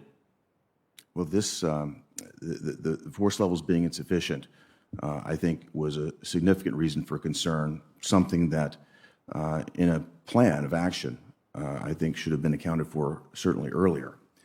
And going to the NEO plan, I'd like to cover that with you for a few minutes. The non-combatant evacuation operational plan for Afghanistan would be a plan on how we evacuate American civilians from a foreign country should a dangerous situation arise. That's correct. Prior to turning over the Bagram Air Base on July 2nd, did the NEO plan to evacuate Americans have the Bagram Air Base as a critical element of its strategy? The critical element for any evacuation was actually the airport in Kabul, known as HKIA, because, as you know, Senator, Bagram is about 40 miles from Kabul. To the extent that the population that you're seeking to evacuate was mostly in Kabul, the airport by far most convenient to them would be the airport in Kabul, HKIA. A civilian airport in a neighborhood that's much more difficult to protect than an airport the size of Bagram with 2 runways and the ability to land and lift off, significant airlift capacity. I'm frankly quite shocked that our NEO plan would have had no inclusion of the Bagram Air Base, but if I understand you correctly, it did not include Bagram. The plan focused on the airport in Kabul. I wonder how the evacuation plan was updated, Mr. Secretary, as things began to change on the ground. What was the process that you deployed there? Senator, through the course of the spring and summer, we reviewed all of these plans, different contingencies, including the NEO plan. Of course, the element that no one anticipated, as we've discussed on numerous occasions, was the rapid collapse of the Afghan government and the Afghan security forces in the space of about 11 days. Having said that, we had plans in place to do the 2 critical things that we did. We were able to evacuate our embassy, all its personnel, destroy sensitive materials, get people to the airport in 48 hours, and in many cases much less than that. Second, as I mentioned, the President ordered that there be a standby force in place to make sure that HKIA, the airport in Kabul, was secured, planes could come in, planes could take off, and we had a secure facility. And we did that in the course of about 72 hours. Back to the NEO discussion. In an August 14th briefing, the Pentagon spokesman John Kirby denied that there was a NEO operation in Afghanistan at that point. But 2 days later, on the 16th, he belatedly admitted there was a NEO operation going on. And so I'm curious, Mr. Secretary, what date did the administration actually decide to execute the NEO plan, and when did they begin to actively evacuate all Americans and allies? I believe, Senator, it was triggered by the collapse of the government and the security forces. Who would have made the decision to execute the NEO? Ultimately, the President would be asked for his decision approval to do that. Based on the recommendation of the different government agencies involved. Is that what happened in this case? I believe that's right, yes, sir. You know, oversight isn't a simple check-the-box exercise. It requires getting to the bottom of what's come to be the greatest U.S. foreign policy disaster, at least in my lifetime. And, Mr. Chairman, we need more hearings on this Afghanistan withdrawal failure. I'd also like to say this. Leadership requires owning one's mistakes. And leadership requires introspection and a commitment to achieve what's right. What we've witnessed here has been a failure of leadership. What it is has been a trust-driven spin cycle. It's one that's deflected blame, and it's one that shamed us as a nation. It's time to lead. Senator, if I could just say briefly in response. Please be brief. Yes. If you would. I am responsible for the decisions I make. I'm responsible for the actions of my department. I'm responsible for learning any lessons that flowed from those decisions or those actions. And I'm also responsible to holding myself accountable to you and through you to the American people, which is exactly what I'm doing here today, what I've been doing these past weeks in repeated conversations and briefings with members of Congress, both the Senate and the House, and what I will continue to do going forward. And we can all draw our own conclusions from that. I respect yours. I may disagree with them, but that's exactly the process that I'm engaged in and that we're engaged in, and we will continue to do that going forward. Well, my constituents expect that sort of accountability as well, particularly the veterans that serve in Tennessee and across the nation that have reached out to me that are absolutely heartbroken about what's gone on. There's been loss of life, there's been loss of treasure. We've now armed terrorists at a level that I've never expected. Our allies are more proximate to this threat than we are. They could not have been more frustrated with me when I spoke with them. They're concerned that we now have a threat level that we've never seen before, and we've got to find ways to work together with them to address that. And I'll look to you for accountability on that as well as we move forward, Mr. Secretary. Mr. Van Hollen. Thank you, Senator. Mr. Secretary, welcome. And I recognize what a huge undertaking it is to airlift every American out of Afghanistan and work to get some of our closest Afghan partners out of harm's way after 20 years of American presence and troops in Afghanistan. The United States government conducted the biggest airlift in our history, over 120,000 people, and I understand and want to thank all the people who were involved in that.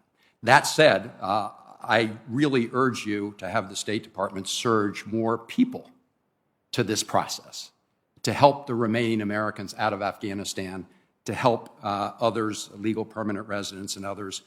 Secretary, I have with me a list of a lot of the constituent cases that are in our office. I'm going to give it to you and your staff.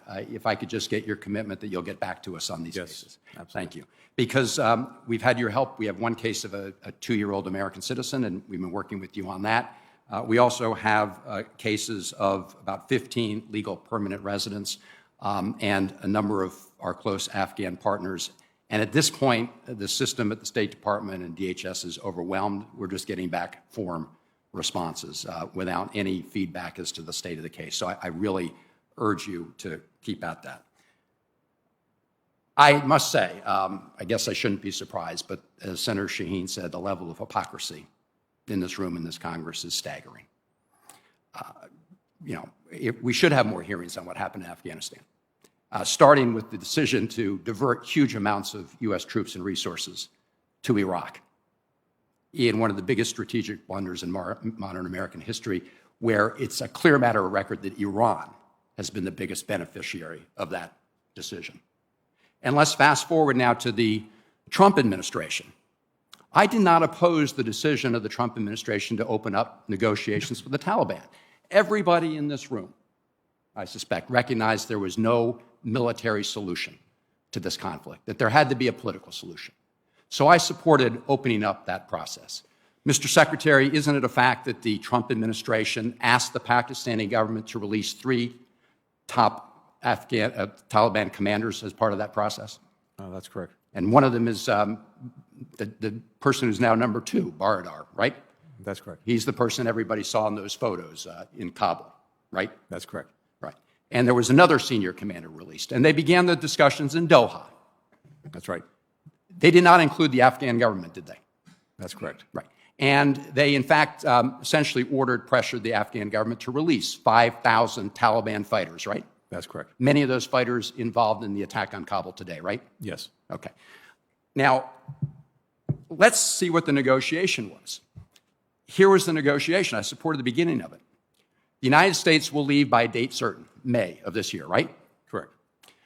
You can't attack American forces, but you can attack Afghan forces with impunity, right? That's correct. That's right. And so we pick a date. We say to the Taliban, you can attack Afghan forces. And then we say, okay, now let's negotiate the future of Afghanistan. Isn't that the way it was set up when you walked in? That's essentially correct, yes. There's a saying in Afghanistan that foreigners have the watches, we have the time. And so the Trump administration, through those negotiations, set it up perfectly for the Taliban.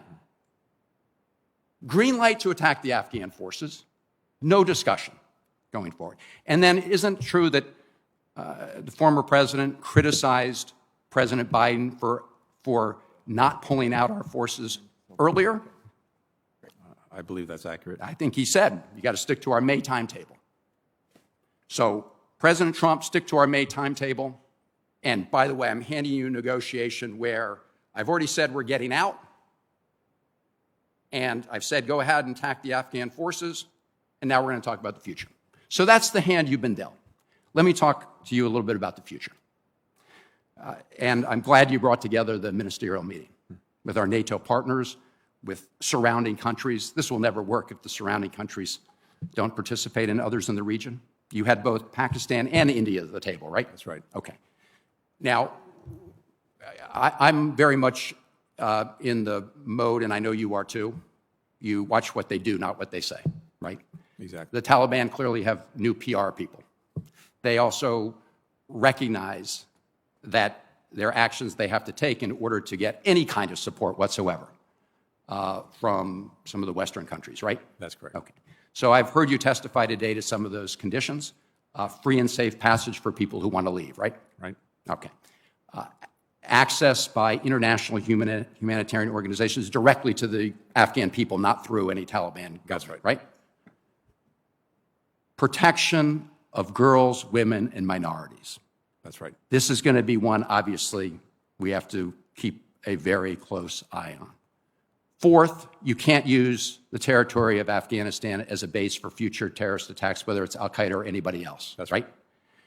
And a more inclusive government, because right now we have a government comprised of Taliban, including 2 members of the Haqqani network, you know, one of who's wanted for questioning and for violent activities. So my question to you is, that was a really important first step, because we want everybody on the same page, meaning our close partners and surrounding countries, right? That's right. All right. What do you have that buy-in from all the partners around the table that we will act in unison? We do have that buy-in. We have that buy-in not only from the meetings we have that buy-in in the statements that many countries have signed on to. We have that in a UN Security Council resolution that we initiated. And critically, we have, moving forward, established an ongoing group of countries and institutions that are going to work together to track this, to continue to make sure we're speaking with one voice and acting in unison. Got it. Now, there are countries that may be outliers in this effort. Some of them have been referenced, to include China, to include Russia, to include Pakistan, and that's something we're being very, very vigilant about as well. Well, I know time is up, but I would just, I think a number of those countries, at least Pakistan, like India, like the others, have an interest in preventing chaos and civil war in Afghanistan. And obviously, we asked them to release prisoners that they had locked up, Taliban prisoners. Yeah, obviously, we have to keep an eye on the ISI. We get that, but let's all work together to achieve the goal of a stable Afghanistan that protects the rights of its people. Thank you. Appreciate that. Thank you. Senator Cruz. Mr. Secretary, thank you for being here. Senator. President Biden and the Biden administration have presided over the worst foreign policy catastrophe in a generation. Americans across the nation are horrified. Our servicemen and women, our active duty military are angry, they're disillusioned, and they're frustrated. Our enemies across the globe are emboldened which makes the world more dangerous today for America, and our allies are dispirited. Ever since the disaster began unfolding in Afghanistan, we've seen the Biden administration making political excuses. We've seen Democrats on this committee explaining at great length how everything that happened in Afghanistan is Trump's fault. It's all Trump's fault. Mr. Secretary, Joe Biden is the President of the United States. Kamala Harris is the Vice President of the United States. You are the United States Secretary of State.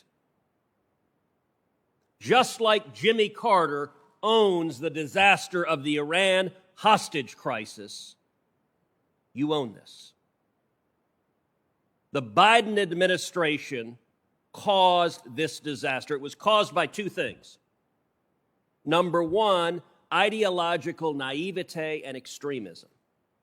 Repeatedly, Mr. Secretary, in this hearing and also on multiple conference calls over the last month, you keep saying things like the steps the Taliban needs to take to be welcomed into the community of civilized nations. Mr. Secretary, they don't want to be welcomed into the community of civilized nations. They are terrorists who want to murder us. This administration doesn't understand that. Joe Biden doesn't understand that. But sadly, that ideological extremism was combined with manifest incompetence. There were 4 decisions this administration made that I think were utterly indefensible. Number one, abandoning the Bagram airfield, giving it to the Taliban. That is a decision that 100 years from now will be studied at war colleges as a colossal strategic mistake, giving up 2 secure airfields, necessitating an evacuation from a dense urban environment, a commercial airport, which led tragically to the suicide bombings and murders that killed 13 American servicemen and women. Had we been evacuating from Bagram with a secure perimeter, the odds are quite high that attack either wouldn't have happened, or if it had happened, it would have been far less severe in its consequences. Secondly, the Biden administration giving the Taliban a list of Americans and of Afghans we wanted out. Third, the decision to leave Americans behind. Hundreds of Americans, perhaps more, perhaps thousands of green card holders, tens of thousands of Afghans who assisted the U.S. military. The Biden administration abandoned them and left them behind. And fourth, leaving billions of dollars of American military equipment that the Taliban will now use to threaten our lives. Earlier in this hearing, you said about that equipment, quote, none of it poses a strategic threat to us or their neighbors. That does not pass the laugh test. When you're looking at the Taliban potentially having 64,000 machine guns, 33 Black Hawk helicopters, 16,000 night vision goggles, we will see American blood spilled because of these colossal mistakes. Now, abandoning Bagram wasn't your call. It was the Pentagon's and the White House's ultimately. But I want to ask you flat out, did the State Department give the Taliban a list or multiple lists of Americans and or Afghans that we wanted out? Those reports and the idea that we would do anything to endanger our citizens or anyone else at a time when we were trying to save their lives is flat out wrong. Let me. So I just like a yes or no. Did you give them? Let me be very clear, Senator, if I may, please. Thank you. In limited instances where we were seeking to get a bus or a group of people through a checkpoint, we gave a manifest to the people at the checkpoint to demonstrate that those people were expected. Roughly how many names were on the list you gave? Doesn't matter because they all... Dozens, hundreds, thousands. Give us some order of magnitude. This happened in a handful of situations where to Dozens? get through... So is it your testimony it wasn't hundreds? I want to understand, did you give them thousands of names? No, we did not. Okay, hundreds? Not going to put a number on it, but it was, again... Why not? This is a hearing to discover how many names and how many of those individuals you gave the Taliban the name to have been targeted for torture or murder. Senator, by definition, these were in limited instances with a bus or a group of people to get them through a checkpoint, they got through the checkpoint. So not only did you fail to evacuate Americans and green card holders who were there, but you also brought in tens of thousands of Afghans who had wholly inadequate vetting, bringing many of them to the United States. And one of the things that has done is that has brought in a humanitarian crisis to America. Child marriage and domestic abuse, tragically, are widespread in Afghanistan. According to the World Health Organization, more than half of the women in Afghanistan are married as child brides, and 90% of women are subject to domestic abuse. 90%. On August 27th, according to public reports, you distributed internal documentation highlighting numerous instances in intake centers of sexual abuse in which much older grown Afghan males appeared with children, young children, claimed they were their brides, claimed they were their wives, and the document said the State Department urgently requested guidance. That was your word, urgently. Subsequently, the Department of Homeland Security said that it showed the desperation of families, that they were willing to give little girls to grown men to be subject to sexual abuse and child wives. My question is as follows. Did you receive that urgent guidance? How many children have been subject to sexual abuse? What have you done to rescue young children from illegal and abusive relationships after being brought to America by the State Department? Across the entire government, everyone involved in the evacuation effort, whether it's at a transit point in one of the countries that we negotiated with, whether it's here in the United States at Dulles or Philadelphia or the military bases.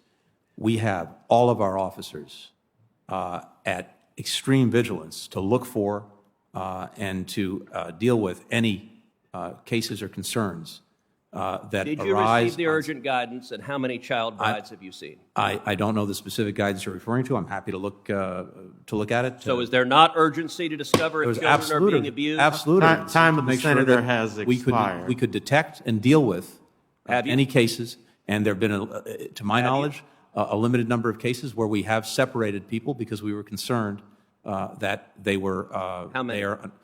The cases I'm aware of, a handful. Senator Kane, you have the last word today. Thank you, Mr. Chair and Ranking Member Risch. Secretary Blinken, thank you for the time that you've spent with us today. It's an important hearing, and there will be many more. I'm going to a second one in the Armed Services Committee in about 2 hours, and I expect over the course of the next weeks there will be many. And I'm just going to really speak from the heart to kind of set out what I'm thinking at a very important moment, a complicated moment. I'm the father of a Marine. I come from a state that is very, very heavily affected by the wars of the last 20 years. It was one of the states that was attacked on 9/11. And in the weeks of August and early September, this is basically what I've done. I've watched Afghanistan on television. I've talked to active duty and veterans. I've talked to you and other colleagues. I have visited the Pentagon for the Pentagon employees' commemoration of the 9/11 attack. I went to Arlington on 9/11 to go to the fire station where the relief effort was spearheaded. I've also gone to Fort Lee, as you have, to see the incredible work that's being done to help Afghans who've stood with us integrate into American life. I've been to the Dulles Expo Center to see these families that have traveled halfway around the world, still traumatized, but looking forward to a chapter where they can be free. And I have a lot of emotions. And so let me just tell you what they are. Their sadness and their anger and their pride and their relief. Sadness. I'm saddened by the unnecessary deaths of the 3,000 or so who were killed on 9/11. I'm saddened by the deaths of more than 7,000 U.S. troops. I'm saddened by the deaths of more than 8,000 American contractors. I doubt there's been a war in the history of the United States where more contractors died than troops, but this global war on terror is one such war. I'm saddened at the deaths of 400,000 innocent civilians in Iraq, Afghanistan, and Syria. I'm saddened at those who are now going to have to live under Taliban rule. I'm particularly saddened for the families of the 13 troops who were killed. To lose a child in any circumstance is horrible, and war is horrible. But in the last days of a war, that has been declared over and is winding down, I don't know how that wound could ever heal for a parent. And yet those 13 died to save the lives of about 120,000 people who will have the chance to live in a freer and better society because of their heroism. I'm angry. I'm angry at the terrorist impulse. I was angry about it on 9/11/01, the urge to destroy with the planes flying into buildings and killing people indiscriminately, young, old, American, other nationalities, Muslim, Christian, Jewish, no religion. That indiscriminate urge to destroy, to blow up a demolition vest at the Kabul airport and kill 13 American troops and hundreds of your own country men and women, for what? That angers me. I'm angered that after 20 years of American investment in an Afghan security force dramatically larger than the Taliban, dramatically better equipped than the Taliban, that security force just melted away and failed.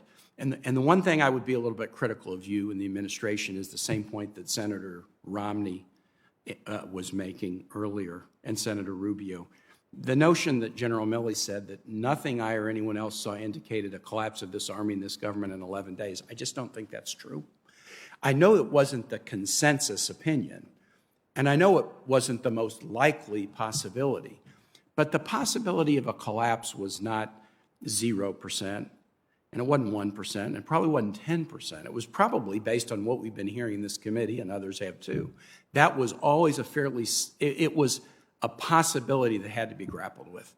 And I guess one of the questions that I'll get into over coming weeks is, if the administration really said nobody could see this coming, then that probably suggests that the contingency planning for something that was a real possibility wasn't all that it should have been. My anger at the collapse of the security force, we've got to get into it, and we have to decide, did we train them wrong? Did our equipping them lead to corruption? Were they good fighters that lacked confidence in their own military and civilian leadership? Did we want things for Afghans that the Afghan leadership didn't want for themselves? We had good intentions about what we might have wanted in Afghanistan, but let's face it, we can't get 30% of Americans to get a vaccine. We can't get 30% of Americans to acknowledge the results of a presidential election. Do we really think that we can determine what the culture of another country should be? I'm proud. I'm proud of those who served in so many different ways, from first responders who ran into the buildings on 9/11 to this generation of Americans, many of whom didn't come from military families necessarily, but who volunteered to serve. And not just serve once or twice, but this is the only generation, I believe, of the American military that has seen 5, 6, 7, 8, 9 deployments again and again and again. Injured, wounded, carrying some invisible scars that will affect the rest of their life. I'm proud of their service. I'm proud of the country and my Virginians for what they're doing in welcoming Afghans here. The outreach from Virginians to my office, from our Vietnamese community, we want to help Afghans settle. From churches, where do we donate? How do we give to resettlement agencies? When I visited Fort Lee and Dulles, to hear the Afghans express their appreciation to the United States, and even in the midst of their trauma and their anxiety about the next chapter, to be excited about the opportunity to live in a place not under Taliban rule and have an opportunity for better lives of their children. I'm proud that even amidst all of the challenge, that's the way they look at us. And I'm proud of the military who are there who say, I've been deployed 5 times. This mission is the most important mission I'll ever undertake. But the last thing, and Mr. Chair, if you might indulge me, because I may go another 30 seconds past, I'm relieved. No one has said this yet. I'm relieved that a child born at Inova Fairfax today is not born into a nation at war. Some will challenge my characterization because the world's a dangerous place. And American troops are deployed all over the world. And there's risks and there's threats. But we have been a nation at permanent war for 20 years. We were never supposed to be that nation. Never. Never. We were never supposed to be that nation. I heard a college student at George Washington say recently, I know nothing of war, because with an all-volunteer army, she doesn't have to. But all I know is war. All I know is war. President Biden had the courage to say, this nation is not a nation that should be permanently at war. It's going to take a while for people to wrap their head around the notion that though there are serious threats for us everywhere, we're not a nation now that is at war, ground wars in the Middle East. It's going to take people a while to get used to it. Some people will resist it. Some people will want to say, no, we've got to be on the front edge of our feet and be on permanent war footing at all moments for now into infinity. But I am relieved. I am relieved that for the first time in 20 years, children being born in this country today are not being born into a nation at war. I yield back, Mr. Chair. Thank you.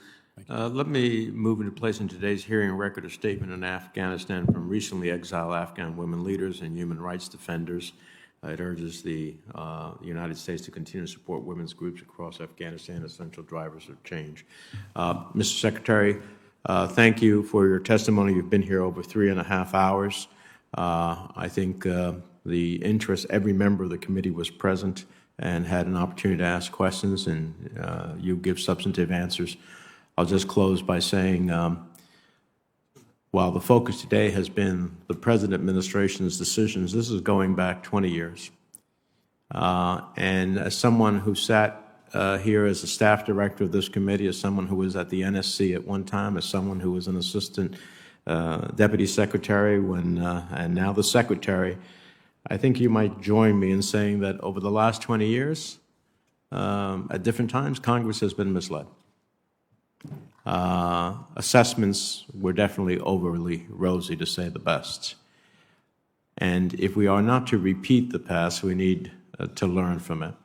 And that's what the committee's ultimate pursuit will be.